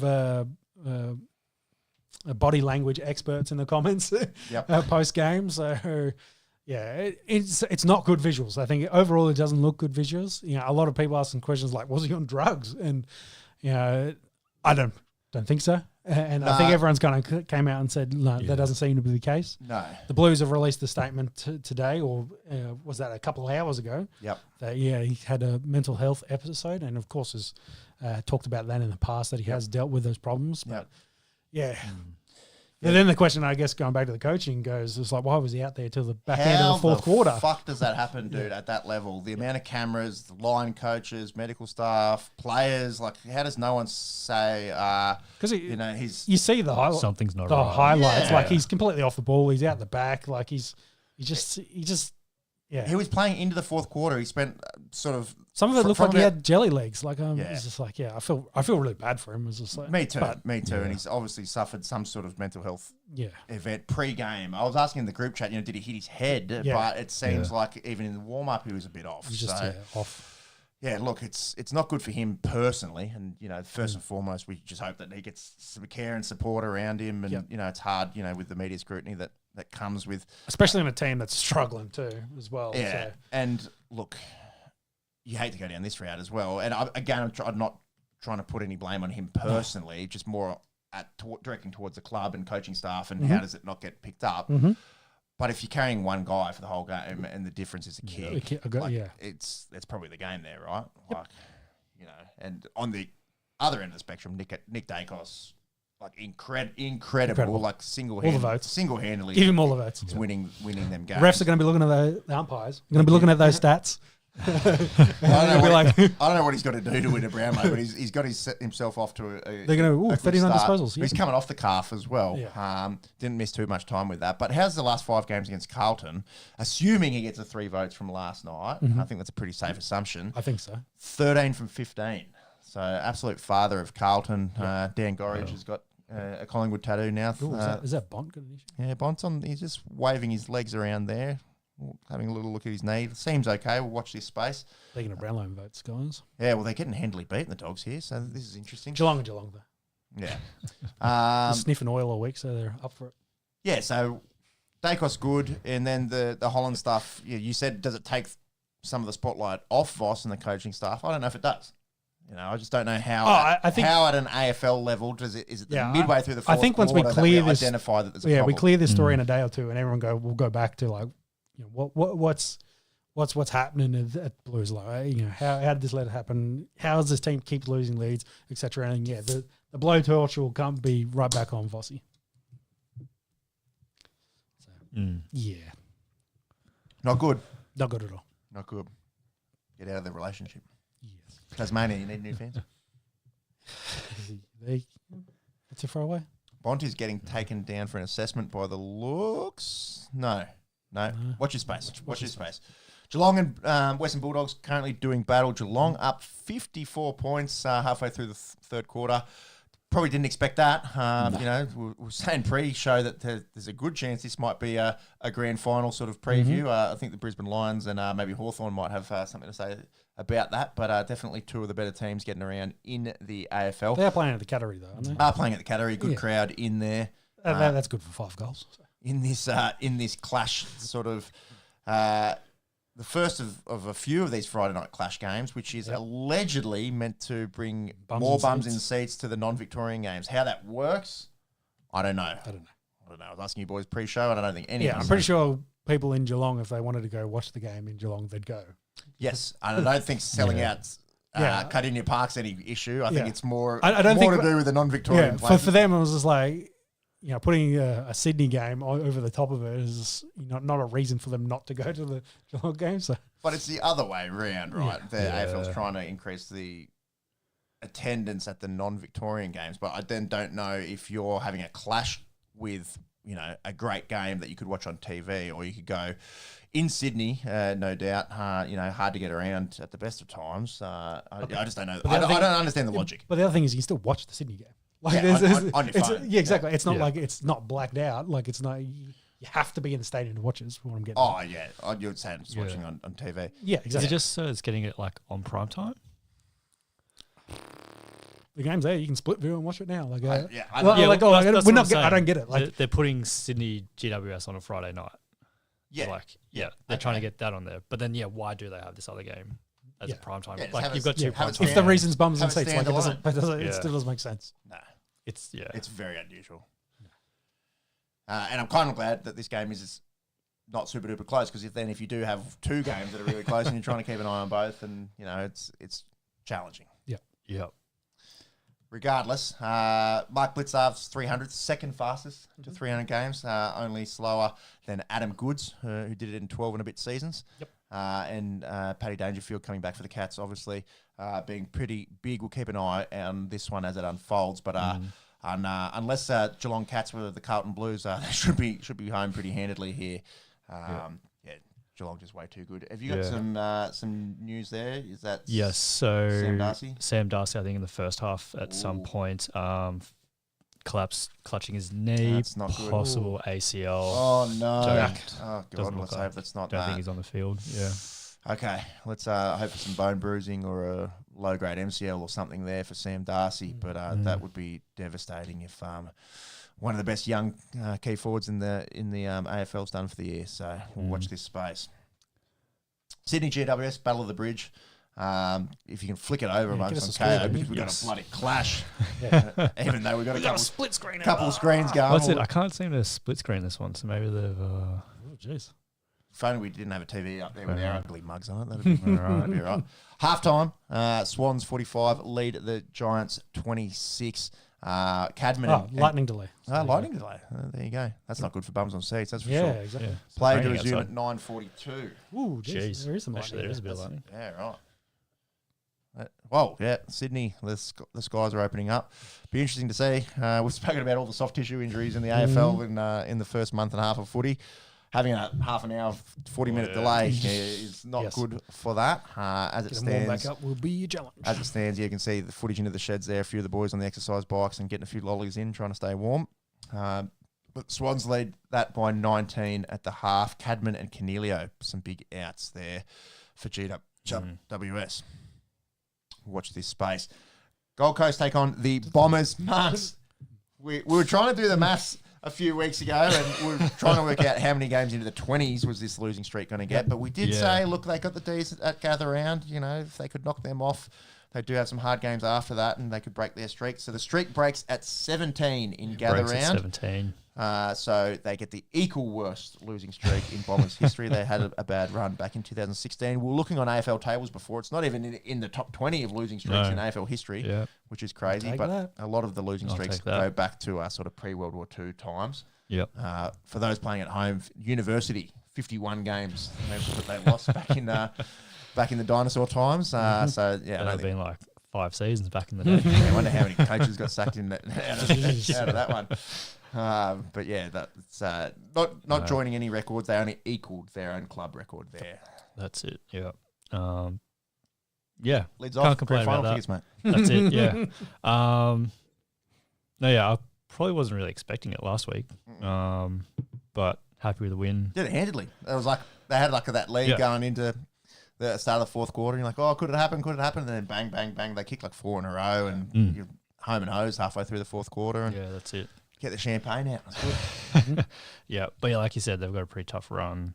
Yeah, so what's it? Suns, Pies, Suns, Lions, Giants, Yeah. Dockers. Yeah. That's right. That's right. We had sort of Round 11. had that Tigers game already sort of highlighted as potentially being. I thought that was winnable. going to be their first win of the season, so hopefully I can Could be make their that their second. Yeah, we'll see how Richmond go in the next month of footy. Yeah. And stranger things have happened. You know, Gold Coast have looked pretty underwhelming in the last few weeks after lighting the comp on fire in the first few weeks. They do get a big name back in Christian Petrarca, who did his hammy, I think, back in round 3. Yep. But yeah, Suns will be handy favourites in that one. But off the nudie, how good? Streak Happy broken. with that. Yep. Hockball, Hawks play. Port Adelaide, the big talking point throughout the week was the Zach Butters dissent scandal. 50-metre penalty given for potentially him saying, how much are they paying you? Yep. He had said, That's why you pay that? People were commenting this. I was seeing in socials, he works for Sportsbet, lol, that kind of stuff. Yeah. And I was like, oh, yeah, the classic sort of Aussie punter in the comments. And he's got an actual deal he's with got a deal. Sportsbet? Can you get a story up there, Monks? Yeah. How can an umpire be involved with a gambling company? I don't know. I'm not sure. What world are we living in? I'm surprised the AFL hasn't stepped in and gone, the integrity of the sport, you can't do that. But obviously they've gone, it's above board. You make a bit of extra coin. But I know for a it's fact. Considering like how impactful refs and umpires are, Yes. I would think, someone that could directly influence the result of a game should not be associated with the game. People, a gambling company that bets odds on how the outcomes of said games. Like, it's silly. Even not even the game swinging stuff, right? There's so many markets now and particularly in AFL. Like if you look at the markets in AFL on Sportsbet versus NRL, down to the single disposal, tackles, hitouts, clearances. You can bet on anything, which is great for punters. But it also means if there was a little bit of dodgy stuff going on, there's even more places that they've got to monitor, right?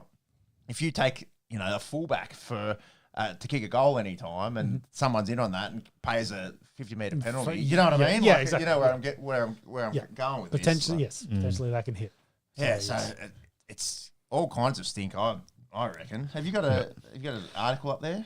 Yeah, so like Sean was alluding to, back in February, the league decided that everything was kosher. So he is a racing analyst for Sportsbet. Okay. So I suppose... So he's talking about horses. Yeah. So he can't. But he's still involved with the Sportsbet. Yeah.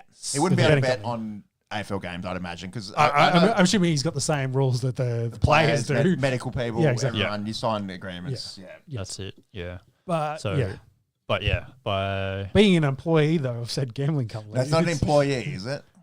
No, I don't think he's an employee. Well, he's getting paid by said company to do shit for them, so it's like he's a sponsorship deal or something. I don't know, racing analyst. He's one of those guys, like he'll be talking on the racing and they'll cross to him to give commentary, and like he might give odds. The integration within the commentary, which is one of the things they're trying to ban at the moment, is what I assume is he is doing as part of said horse racing.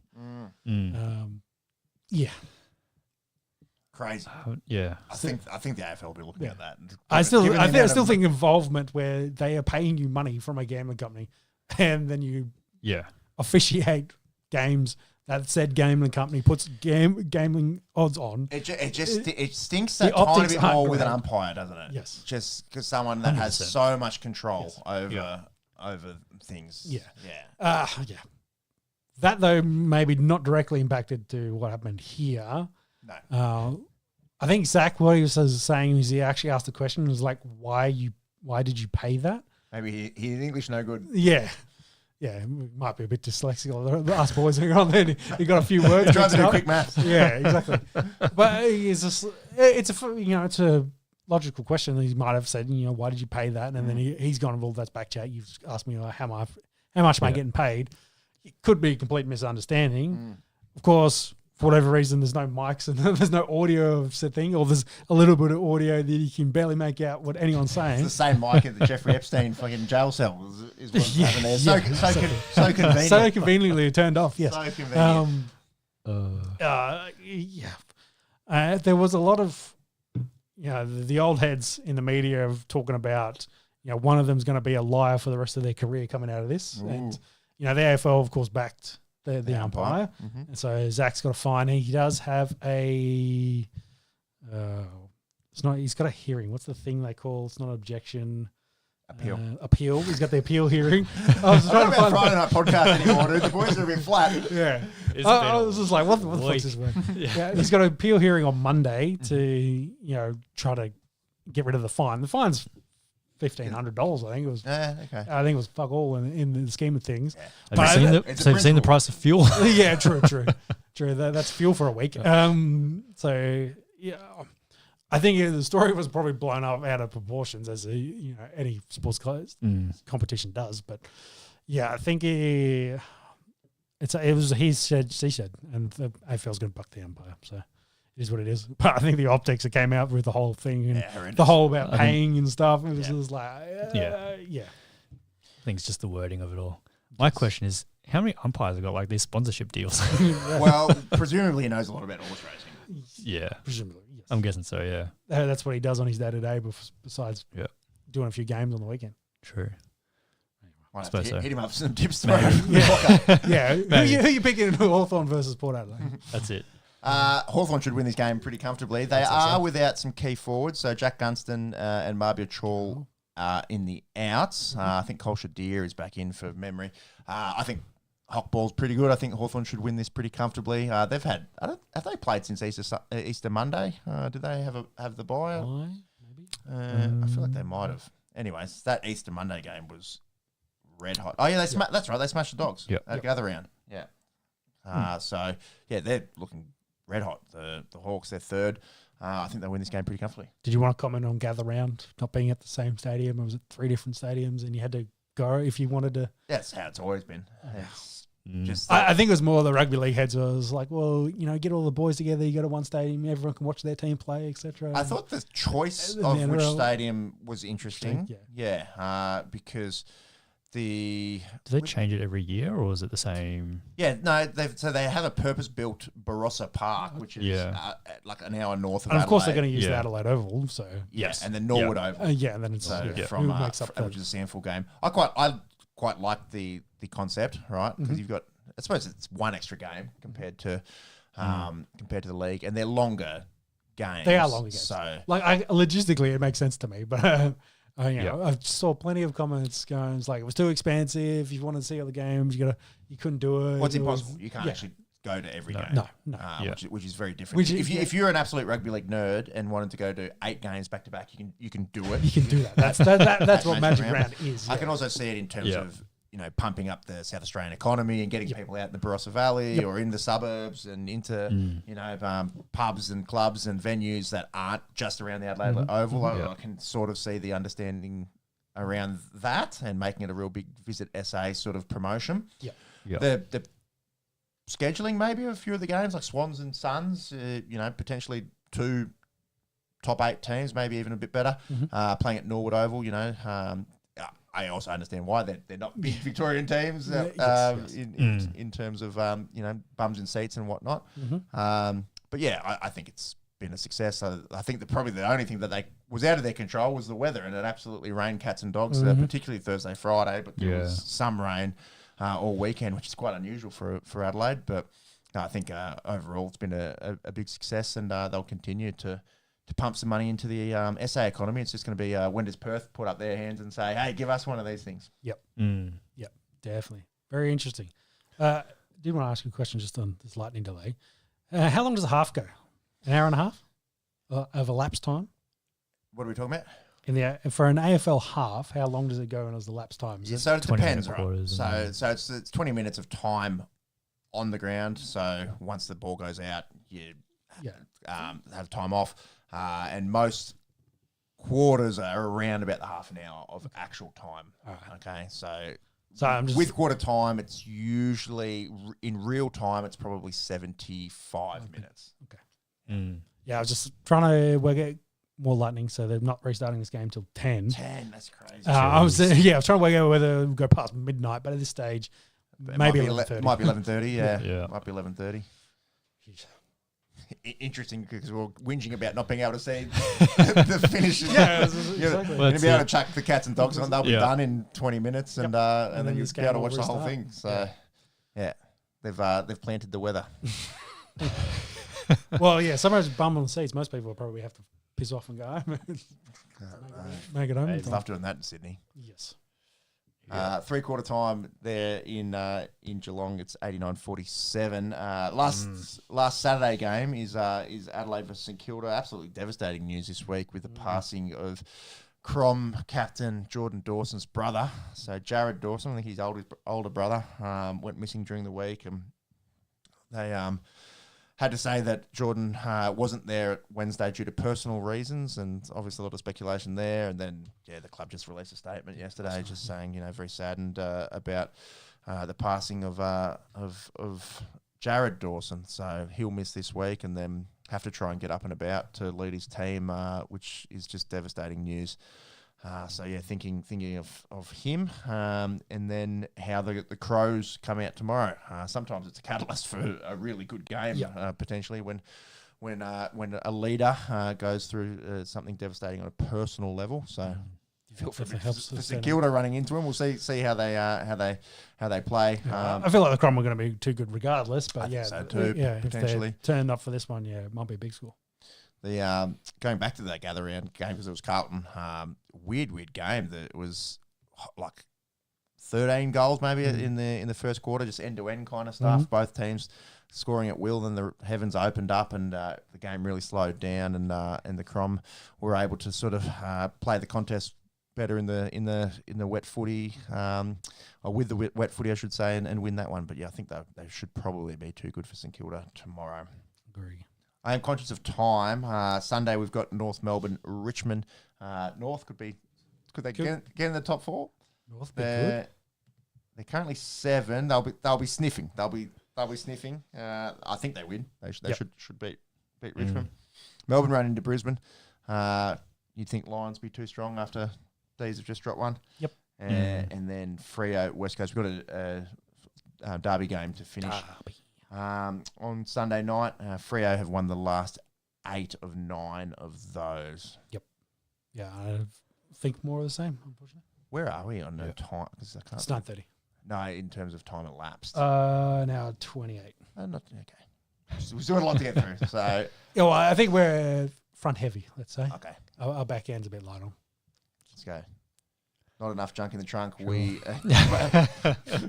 Let's get into the second half. We'll go over to the NFL, which Monks remind me. Sure. Yeah. Oh, he broke his ankles. Friday, our time during the day, is the NFL draft. So we are going to do a draft special, as we have done live over the last few years, to cover the first round. It's good fun, 3.5 up to 4 hours of podcasting. Yeah. It could be a very interesting draft with maybe the lack of talent or the top end talents, where everyone wants to be. A lot of rumors about a lot of trades potentially coming. It could be a fun one. Yeah, I think people kind of move around. We've got 5 teams with 2 picks, so yes. So guys could move up and down. So Yep. be quite interesting. And I think Mendoza to the Raiders. Everyone's probably got that happening. Yeah.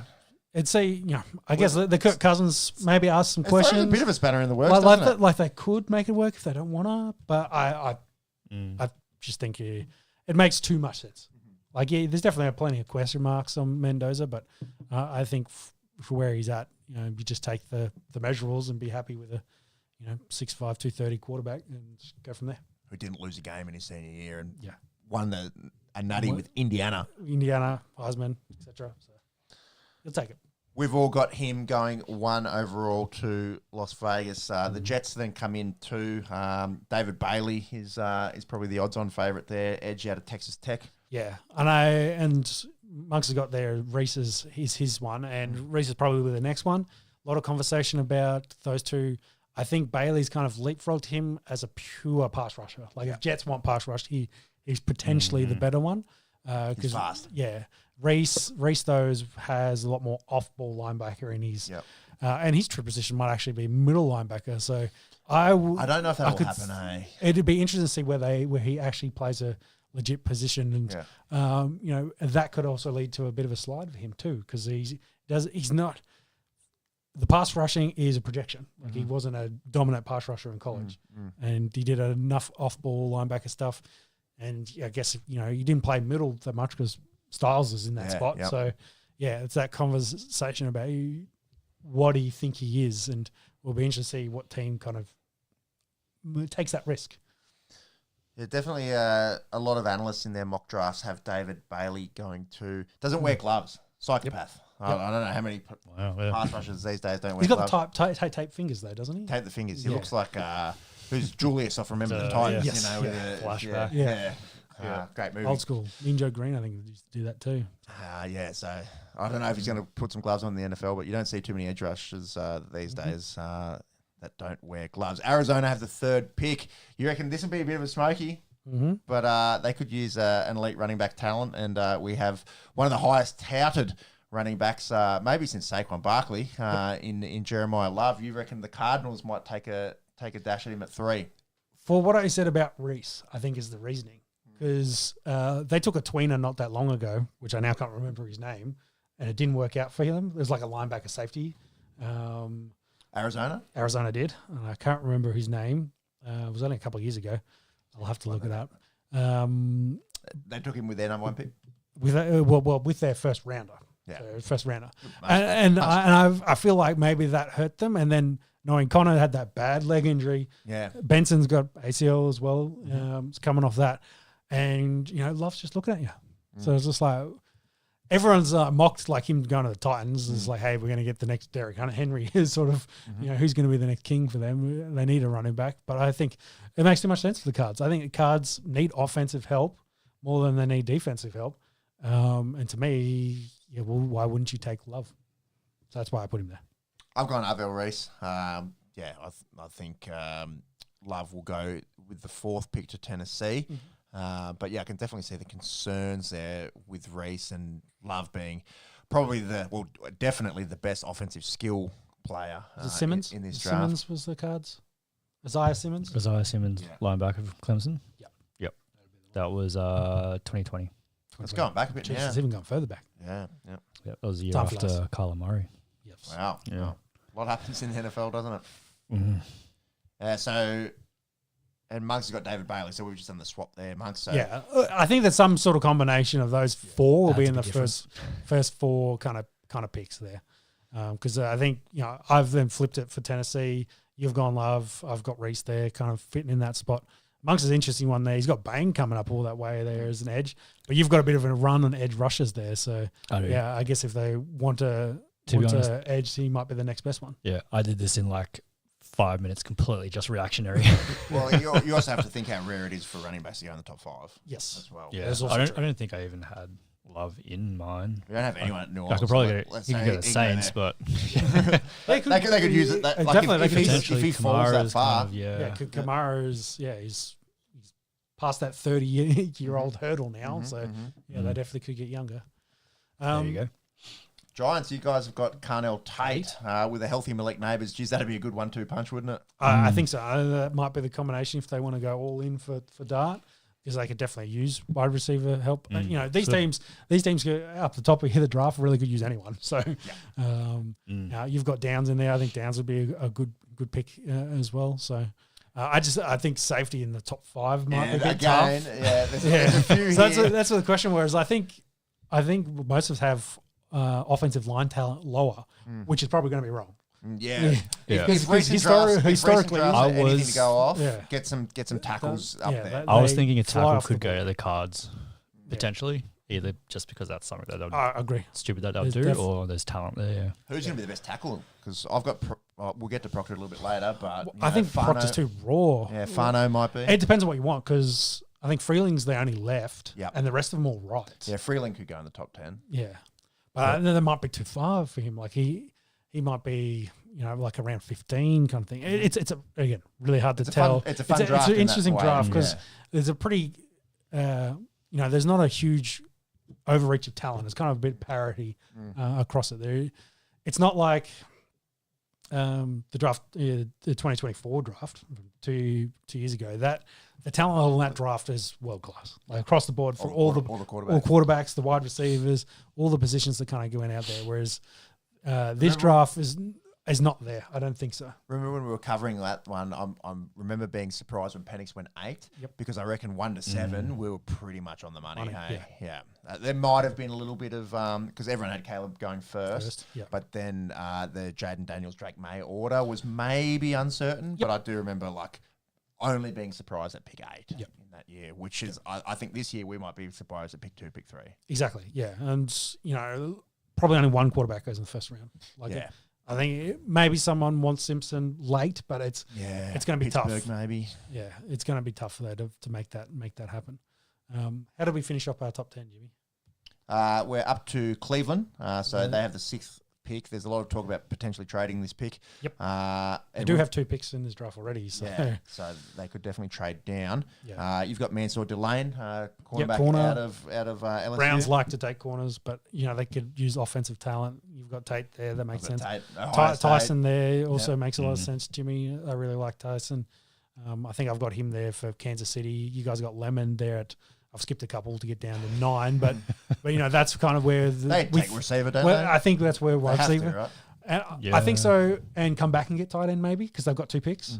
So whether they want Stowers or whether they move up a little bit to get Sadiq, it's going to be hard because then the drop down to Stovers I think is the big, 2. But also tight ends in first rounds is historically hasn't really worked out for too many recently. Although who knows how good Loveland and Warren might be. Yeah.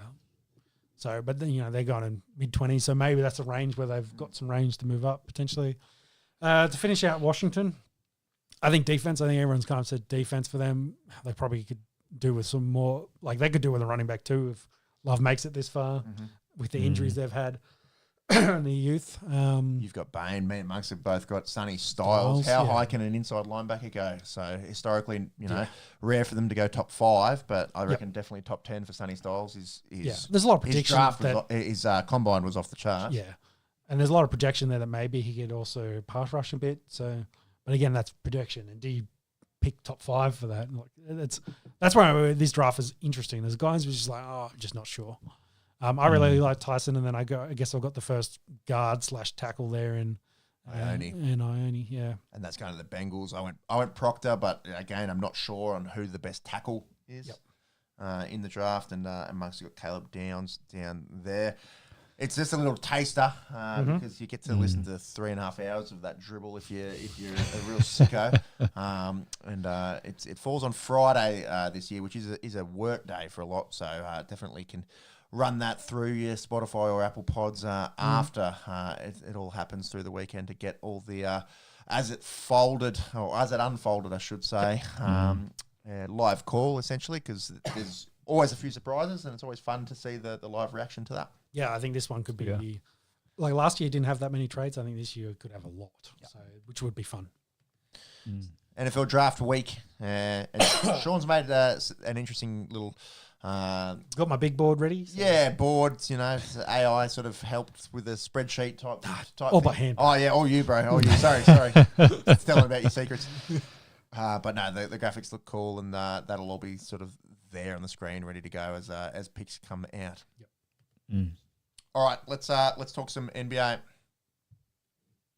Curry sets, fires, puts it up, bang! We've got our playoff bracket. The Warriors sneak in thanks to some Vintage Curry. Yeah, some crazy vintage Steph Curry into that Suns game, which is that tomorrow morning? Can you Be pretty close. see when that is? Anyways, winner of that gets OKC, so I don't really know if it's going to matter all that much. Yep. Tomorrow midday for us. Midday. Yeah. Is it it'll be the later game because Later the game, East yes. game will be the early game. Yep. Yeah, Magics and Hornets are playing 9:30 tomorrow morning for us. and that's to get the Pistons. Yep. So we've got the 2 vs 7s are confirmed. So Spurs take on the Blazers, going back to the playoffs for the first time in a little while. And how's this traditional rivals match up? That's a good one in the first round. The Celtics and the 76ers is the 2 vs 7. I'll just run through the other matchups that we've got confirmed. 4 vs 5, Lakers Rockets in the West. 4 vs 5, Cavs Raptors in the East. And then 3 vs 6, the Nuggets take on the T-Wolves in the West, and 3 vs 6 in the East is the Knicks and the Hawks. So last play-in spots tomorrow, our time. Getting very hot. Yeah, into the actual playoffs, which is Sunday, our time. I think the first run of games starts. And it's obviously when the NBA starts to really get juicy. It's been a little bit lackluster in the last month to 6 weeks because the bottom 5 have really been out for quite some time. Yeah, exactly. We've been waiting for this period, so we now hit it. So Fast forward to playoffs. Got a favourite? Stay patient. I think it's the Thunders to lose. The Spurs. I think the Spurs are actually second favourite, Bunks, if you wouldn't mind. Again, not an ad. Bringing up some odds, but it does help us sort of see where things are at from likelihood of winning sort of perspective. And then in the East, I think teams are still sleeping on the or the pundits are still sleeping on the Pistons. Don't think that they're the best team in the East. I think the odds will have the Celtics, Cavs, and Knicks all ahead of the 1 seed there. But yeah, it's we saw what Thunder did last year, and they'll be pretty short favourites, I think. Yeah, for me, favourites would be OKC, Spurs, Nuggets. Like I think the winner's You probably reckon it's West. I think it's going to be West. Yeah. East, yeah, maybe Celtics go on a run. They've been there, done that. Yeah, Tatum's got a fair bit under his belt now, coming back off the Achilles. Exactly. But yeah, I look at the rest of them. I'm just like, I don't see how they beat the other 3 that I just mentioned. It's going to be hard for the Pistons. Like, they've been so good all year, but then having the experience when it counts is challenging. However, the Pacers made it last year, and we're saying lots of similar sort of things about the Pacers. And, they won't get through the Knicks. Oh, they won't get through the Celtics. Oh, well, they can. And and they can. But I agree with you. I do think the NBA champion is going to be a West team. Max, run us through some odds that you got there. Yep. Yeah, it does flip-flop between the 2 conferences. So you've got OKC as the favourites. Are we allowed to say dollars? Yeah, mate. $2. The ban doesn't come until next year. January 1, isn't it? Oh, that's right. That's right. We're going to get some clarification next year. Yep. Yeah. OKC is $2 to win outright. Celtics $6.50. Spurs $6.50 is there as well. It goes Cavs 14s for Nugs. Pistons are down at 18s. Knicks are $23, and it sort of starts. Big jump there after the Knicks. Hey, jumping. Rockets at 76 there. Interesting how far the Lakers are as well. I suppose they got Luka and Austin Reeves coming back from injury. Yep. Fully fit, you'd think the Lakers could give it a bit of a nudge, but it hasn't been an ideal prep for them, that's for sure. Yeah, maybe that's it. Maybe they'll jump up after they. How short were OKC again? $2. That's wild. Win the whole thing. Yeah. Their big 3 is also on $1 billion worth of contract now. So, they're pretty handy and they look pretty good last year. And, there's a good chance that, I think there's a good chance that we see it being OKC versus someone. Let's all go through it. I'll go Thunder Celtics is what I'll go. I'll throw the Nugs out there. Oh, let's go. I'll do the Pistons a solid. Nugs Pistons. Nugs Pistons. Max? You picked what I was going to pick. Oh, let's go something different. Let's go. I'll go Lakers. Lakers Knicks. Lakers would be fun. The NBA would love the Lakers to make the Yeah, you should put a bet on that. Yeah. LeBron wins, goes off into the sunset. Yeah. Storylines. NBA's wet dream. Play-ins finish tomorrow. Playoffs start Sunday our time, and we'll definitely be keeping a lot closer eye on basketball because, like I said, we've all been waiting for mid-April to come around. That's for sure. MVP odds? Oh yeah, do you want to bring that up? Yeah, got that up. They got Who's in the market? Is there 3 of them? Well, it's actually closer now than 4? what it was previously. It's like a good, SGA, big favourite. Big favourite, yeah. Spend it out. And then, what do you got, 5? Probably got. Because I know, Gio is Luca still in there? Because I saw during the week that Luca... I didn't get the games, I think. Yeah, but I thought they were giving him some exemption because he owns some sort of circumstances through the injury. Well, you see, the Wemby quick maths was all about how the 65 game thing is dumb because it doesn't also consider your minutes played. Yep. Right? And if someone is playing 35 a night, they're probably more likely to get injured. So, yeah, I don't know. It was actually some pretty interesting quick maths from Wemby. He's obviously quite smart in arithmetic. But, yeah, I don't know if there's no odds there for Luca. I don't think so. It's going to be... Okay. They do have odds. He's just long. He's very long. Okay, yeah. I don't think he's winning it over... Well, he's missed now. Yeah, he's missed too many. And, with the way OKC played it, SGA would, of course, make sense as a favourite. It's SGA versus the field. Yeah. Yeah.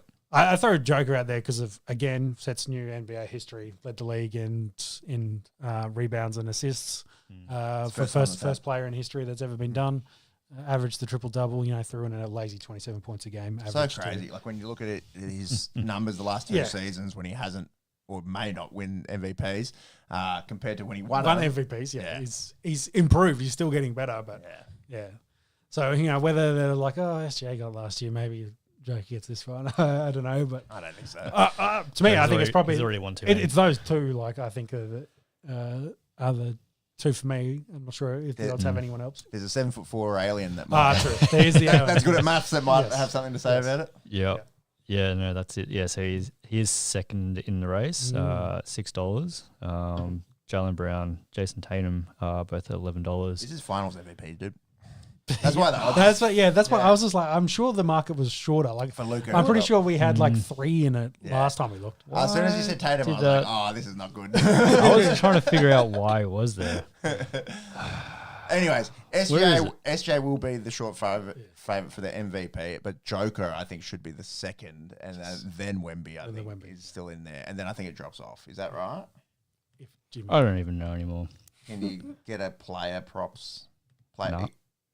NBA Player Awards right there. Yeah, that's where I was at. Yeah. No, there's no market there. There's no market. Anyways. Ooh, maybe they've closed the market. Yeah. Interesting. Banned. Yeah. Anyway. I think SJ wins the MVP and coin flip for finals MVP. I'm not sure if you want to talk about Doc Rivers, but he got sacked by the Bucks. So the Bucks are going to have 3 coaches in 3 years. Wow. Everyone do a coach swap for Shane Flanagan? That'd be hilarious. What the hell? Kyle Flanagan's playing point guard for the Milwaukee Bucks. He's the best guard we've got. He's no one better. He's not holding out any of the young talent. Oh, man. All right, let's talk some soccer. Fuck me. What a night. It's hard. I love the note. Arsenal bottle. They haven't done it yet. Oh, they lost the Bournemouth. That's pretty close to bottling. They're out to $1.60, and they were they've closed the $1.10. lead. If you want to bring the table up, it's early Monday morning. Is that Gunners City game? So that's the game of the year. Yes. If Arsenal lose that, then I think Q bottling. I think City drew one of the games they had to win though. They would have been on equal points if they won that game against Arsenal, but with that draw, they will still be behind, I think, if my math holds. They still have that game in hand, I'm fairly sure, as well. Yeah. I'm just trying to... Oh, okay. No, that's the stat. Like, they play them, and if they win the game in hand, they'll be on equal points. Yeah. So, that's it. Yep. Yeah. So that's I don't want to say it's a jip, but... it is, really. Yeah, it'll be pretty close to a final. It's a 6-point swing. Yep. Right, so... And I think both of them have a pretty easy run home, so... Yeah, they might be tight on points, and then what's it go to? Goal difference? Yeah, good. Yeah. Goal difference. Which is 3 in favour of Arsenal at the moment. Yeah. So, yeah, it's going to get way close. It's as close to a final as what you get if City win, in the league. if City win, is going to be a very, very close end to the championship.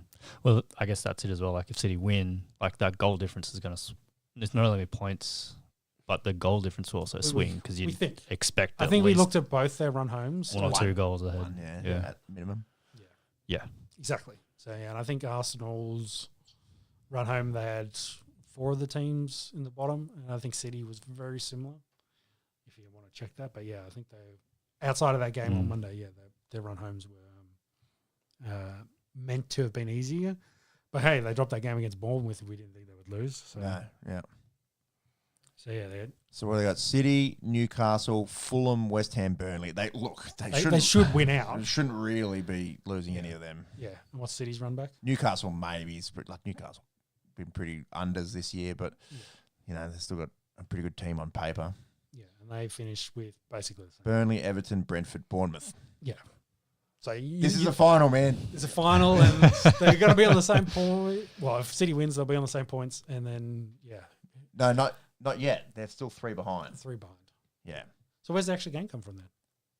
Well, it's There's probably another game. So they have a game in hand, but it's not before this game. One. Yeah, no, sorry. I'm just looking at Jimmy's list there.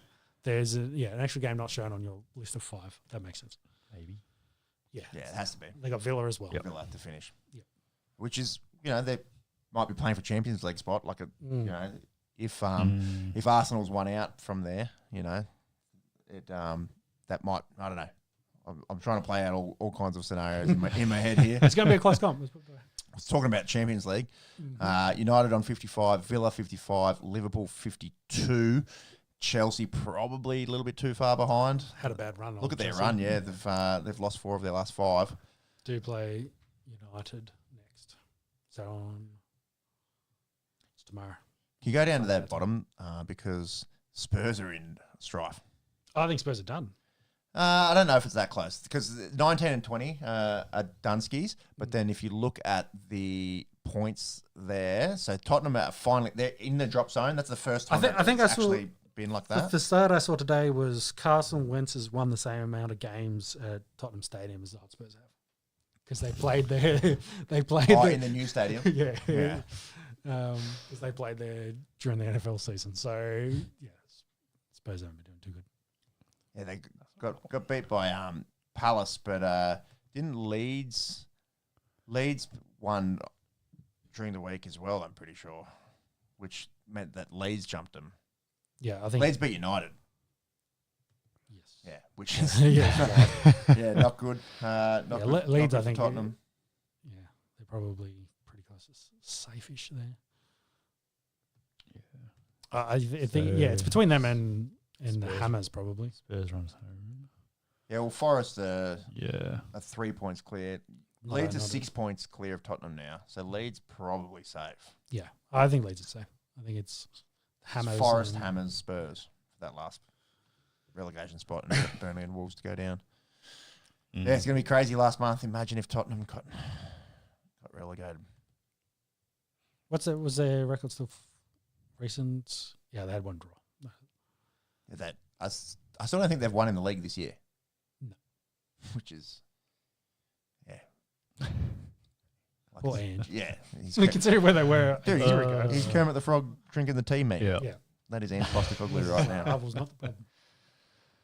Yeah. Do you want to talk a little bit of cricket? If you want to whack the IPL table on the list, it's the only major cricket going on at the moment.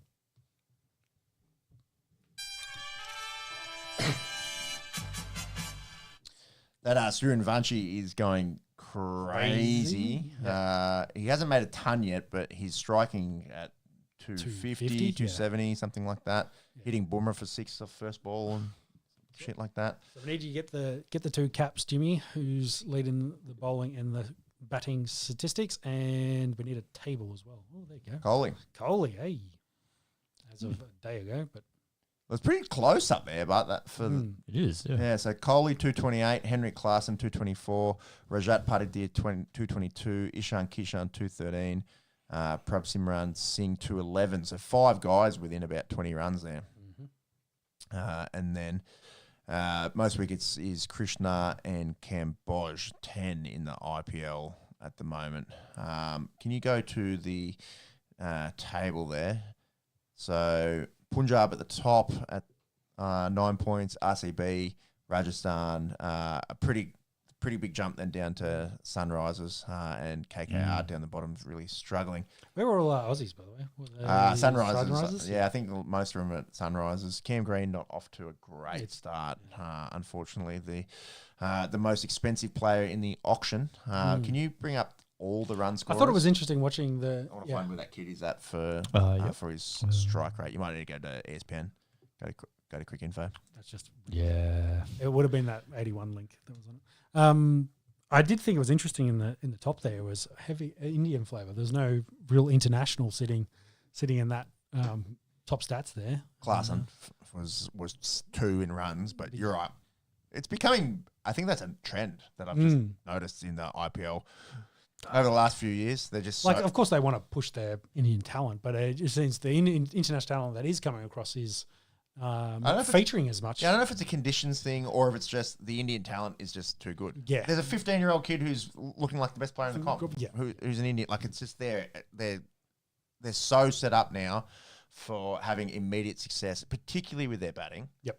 And that's what we've seen with the auctions over the last few years. You know, the top order guys from that are internationals aren't really getting too much of a look. It's more the all-rounders and the pace bowlers because they're just so set for top order batsmen. Yep. Yeah. Great. Suryavanshi there, he's got 200 runs through 5. His strike rate is 263. No one is in within cooey of that. Patidar's 213.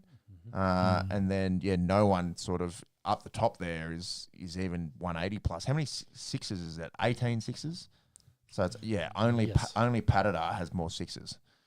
Crazy. And he's 15 supposedly.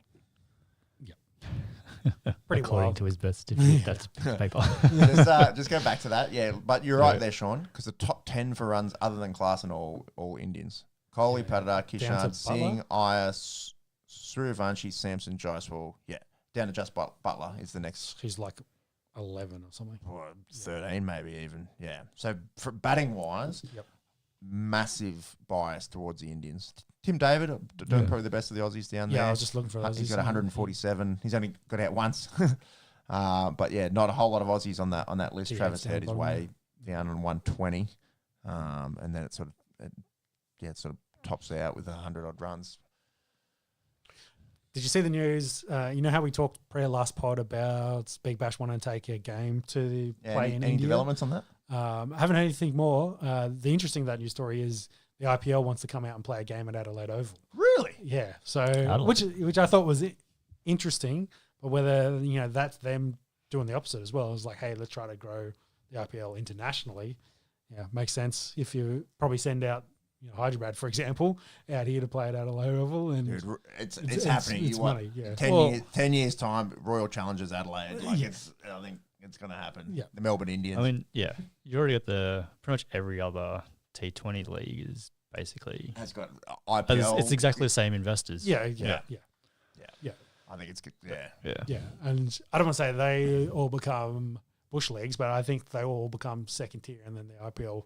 It already is tier 1, but it's like it expands more internationally, as in be more of a global competition run by the Indians versus. But it's the money of the clubs, right? Yeah. Why have these huge franchises that you can only watch 8 weeks a year? Yeah.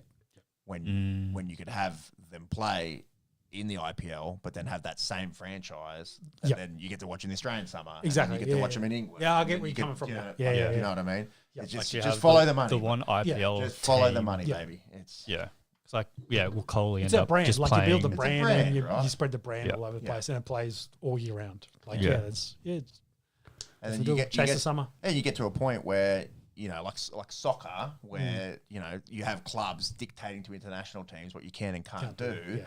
Because Manchester City is worth so much more than your bumhole insert country here. Like I think the ICC's already been trying to do some of that. So yeah. I don't know. It's just that call me skeptical, but I kind of see a world where that happens, right? Yep. Finish with the final round. Yes. I think cynical was maybe the right word there instead of skeptical. a little bit of time to think about that. Let's do a final round.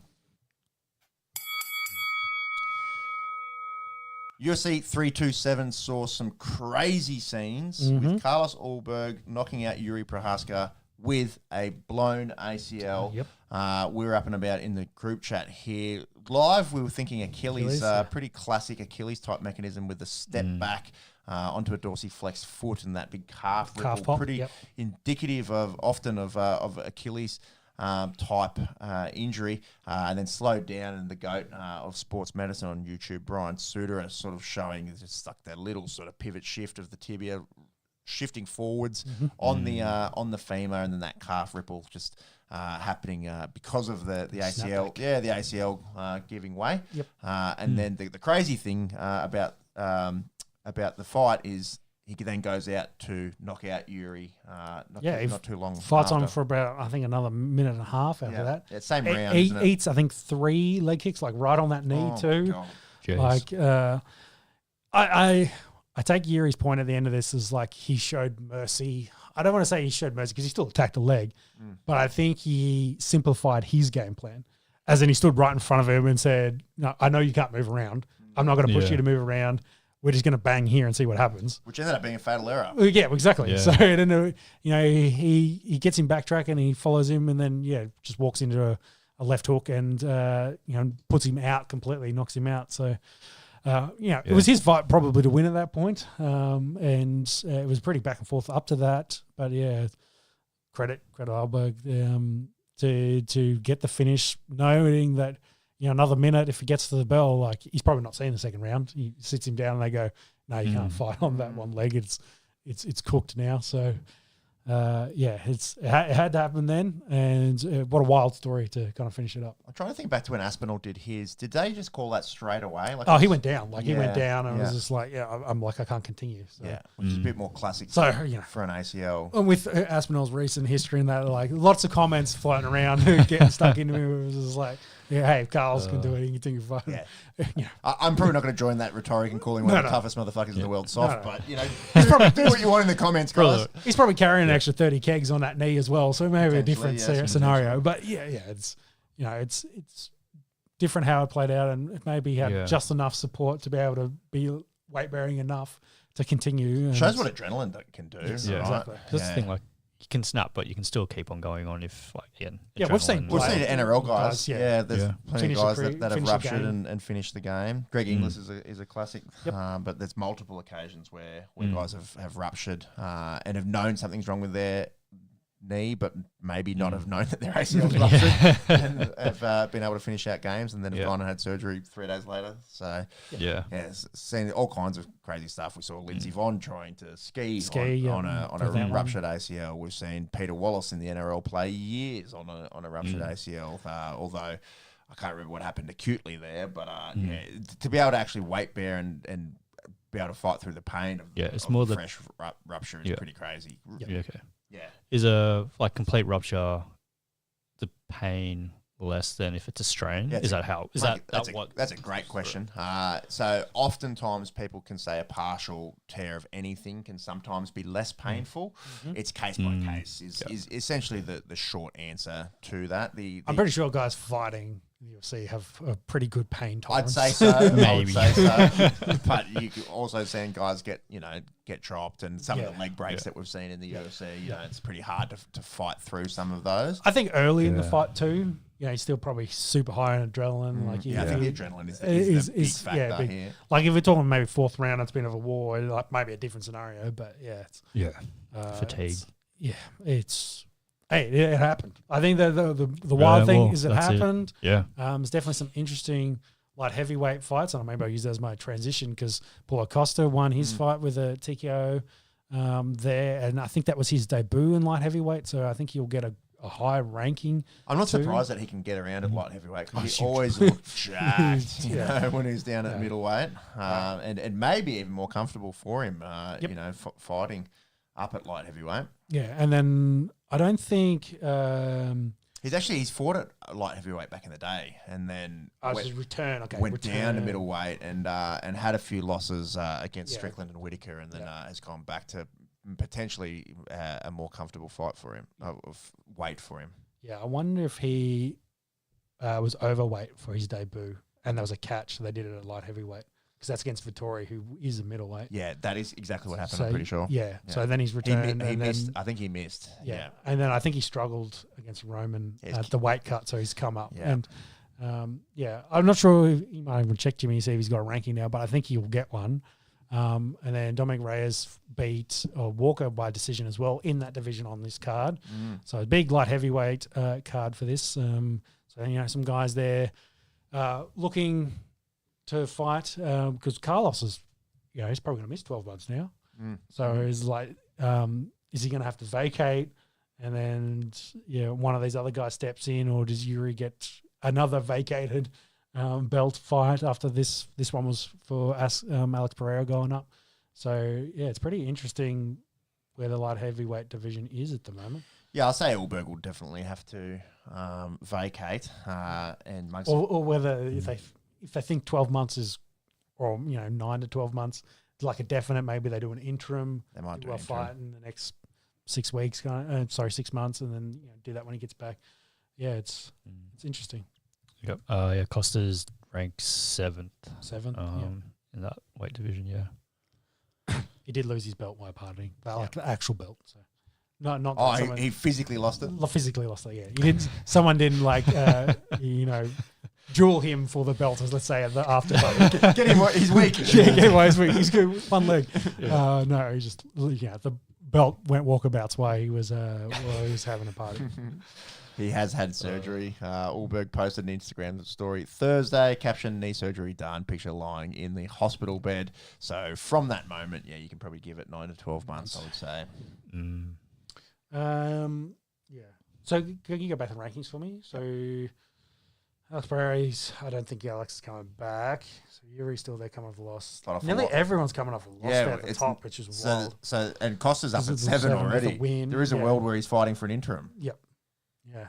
Whether they want to make that happen, and because Heel's coming back from knee surgery too. Roundtree just lost to Yuri, so I don't think they want to run that back. It's empty. It's an empty division at the moment. We're looking at all the next fights, and because of Pereira going up, Pereira beating a lot of these blokes too. So this is true.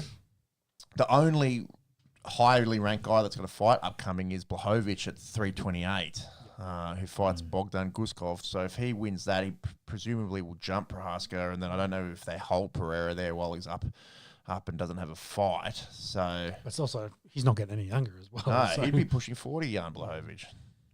He's 43. 43. So, I don't know. I can't. It's too hard to predict now what this light heavyweight division is going to look like. Yep. I agree. Makes it very interesting. Definitely. Some interesting, fun stuff to happen. In the heavyweight division, we had, how do you say his name? Hokit? Yeah, Hokit, I'll say. He's an American fella, Josh Hokit. Yeah, he got a decision win over a bit of a war over Curtis Blades there. And then they turned around and added him and Derek Lewis straight to the White House card. Wow. So, big for his career. Yeah, very big for his career. He's got incredible hock. He's a bit of a character as well. He's a bit good on, talks a fair bit on the mic. So, him and Derek Lewis going head to head in the press conferences leading up to it might be interesting. But yeah, I think he gets a ranking and it's a big step up for him too after beating Blades. He's 9-0 in his MMA career and is 3-0 in the UFC, and then going from 327 to the White House card is massive for him. Pretty impressive. Yeah, he jumped all the way up to rank number 5. Crazy. Yeah. And then Club Swanson had a TKO to end his career. I think he's 40 as well, so he will officially retire. So getting his retirement win as well. A few big name guys in the UFC of recent hanging up the gloves and retiring. And then I think we've got 3 fight nights coming up. I think Henry Cejudo might be the next one. I think actually, and then Aljamain is the one after that. So Burns is headlining. Burns is this week. Then Aljamain is next week. Aljamain's that week, yeah. So versus Zalal. Yeah, and then we got Delhi, and then that'll be big for Aussie fight fans. So JDM fighting Carlos Prates in May 2.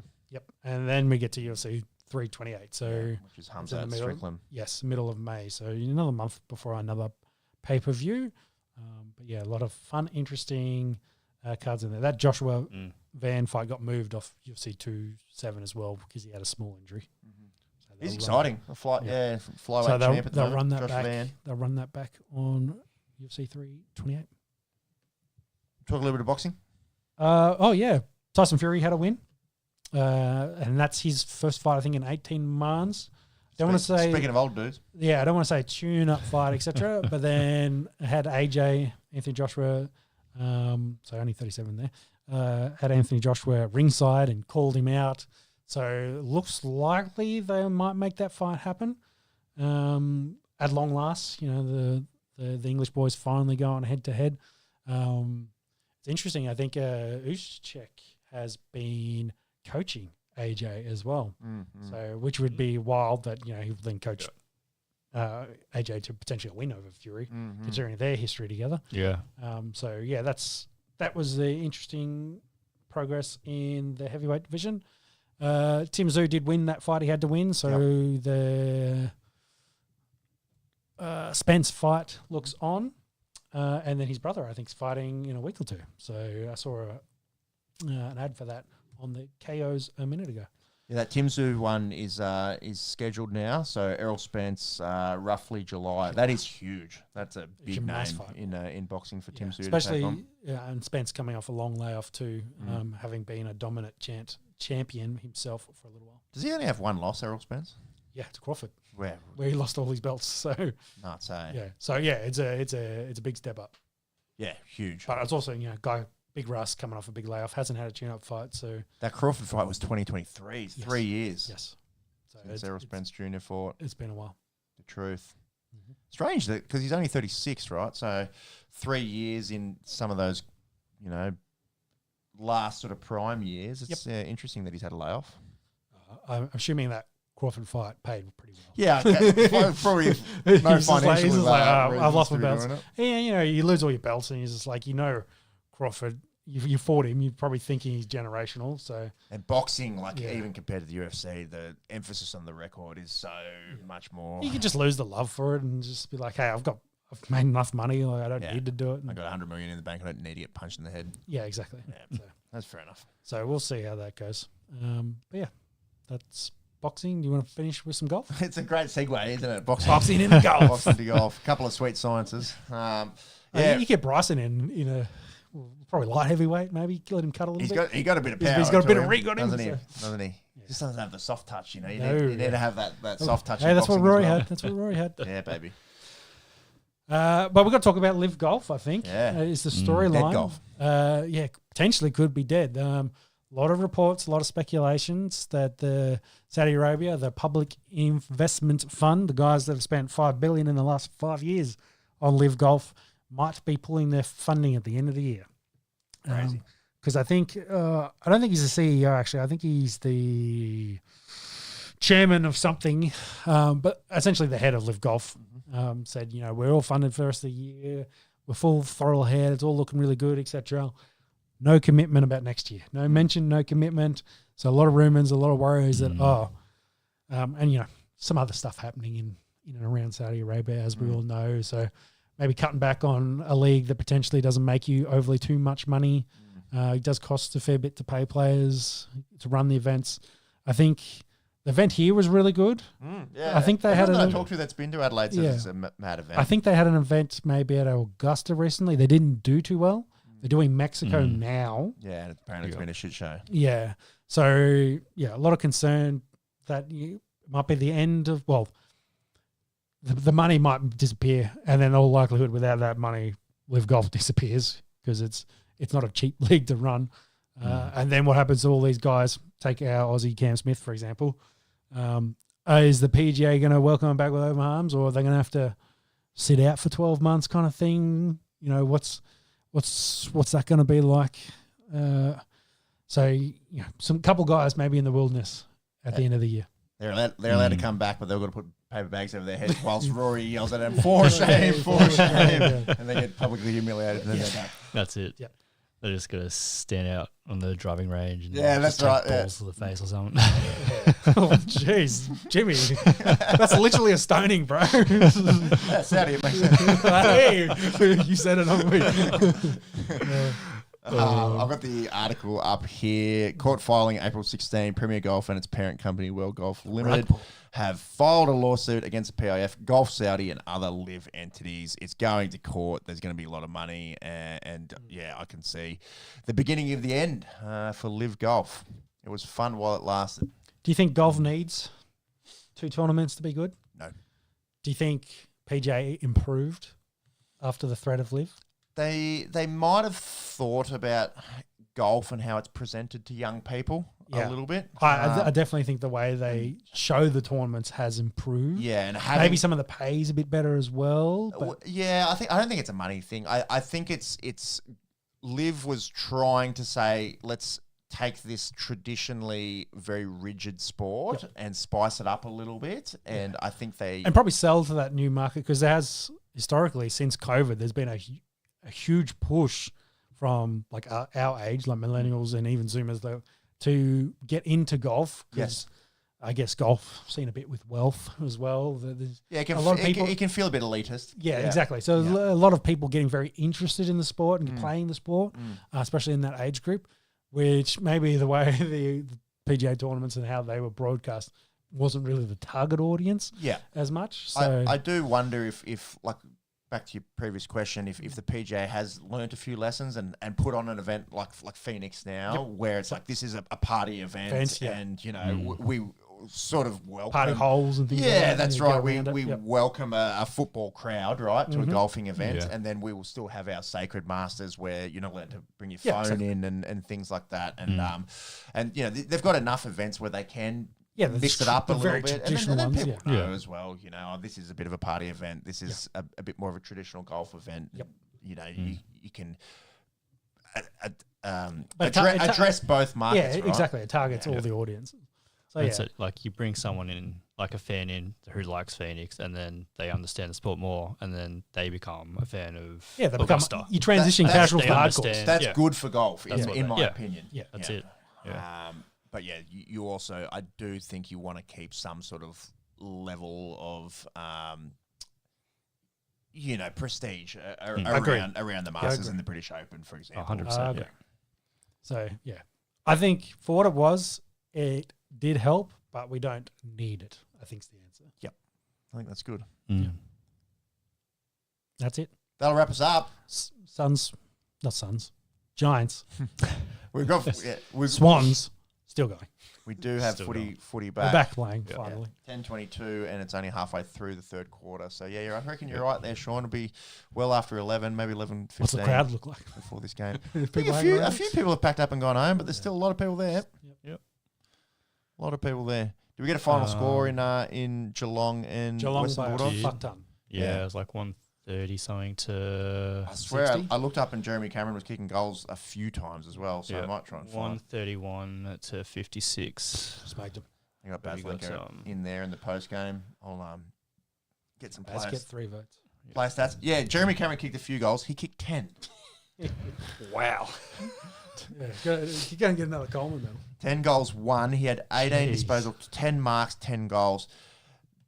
That as well with Jeremy Cameron, like watching, and I hate to bring up Carlton right at the end of the podcast, but like, did get 33 at the end. Watching a guy like Harry Mackay in front of goal, where it's just like it's a bit of a coin flip to have like for a full forward. There's this like his job's to kick goals. You'd expect it to be. It's like you've been training that, bro. Now Jeremy Cameron obviously won the Coleman by a long way last year, and he also plays like that upfield role, which you know a lot of key forwards can't really do as well. So we're maybe comparing up here, but for a game that we've sort of intermittently had in the background, for a guy that lines it up and has chances to kick goals, he's very accurate. Yes, yeah. And it'll be interesting to watch some highlights, I think, tomorrow morning of this dominant display from Geelong, and this will do their premiership hopes a whole lot of good, because people had been talking about hot dogs and flag dogs and having them right up there. That's a bit of a reality check there for the Western Bulldogs, unfortunately, and maybe not so good for fans of the AFL, but I think Geelong's going to be there in a prelim final by the looks. But Geelong good at home though. Like, it's they're always very good there. They do. Bit of a fortress. But yeah, I wasn't expecting it to be that one. No, that's for sure. No. Yeah. All right, that will wrap us up. We will be back on the Esky next week. So Friday our time, Thursday night over there in the States for the 2026 NFL Draft. Mendoza probably going one, but then becomes very fun, particularly in that top 10. But the whole first round, we do see a lot of high-end defensive talent. I think, we spoke about the edge rushers and there's 10 in the top 50. That's right. This middle linebacker in Sonny Styles that might have had the best combine potentially ever. And then, a fair few receivers that are likely to go up the top there in Tate and Tyson and Lemon and, obviously a lot of offensive line talent. And then do we see that second quarterback come later in the first round? So a lot of questions remain to be answered, and we will watch it all unfold over about 3.5 hours on Friday, mid-morning our time. This is On The Esky, Aussie Sports Podcast. We like our Aussie sport. We like our US sport as well. Thank you. If you have just found us, hit that subscribe button, check out the socials, and we'll be back next week to talk all things NFL only show to line up with the NFL Draft. Shorto on my right, Monks on my left. Thank you, boys. Enjoy your weekend. It is nice to have a Friday night pod and then go out and enjoy the weekend upcoming and all the sport viewing that comes with the weekend. All right, we'll see you next week. Bye.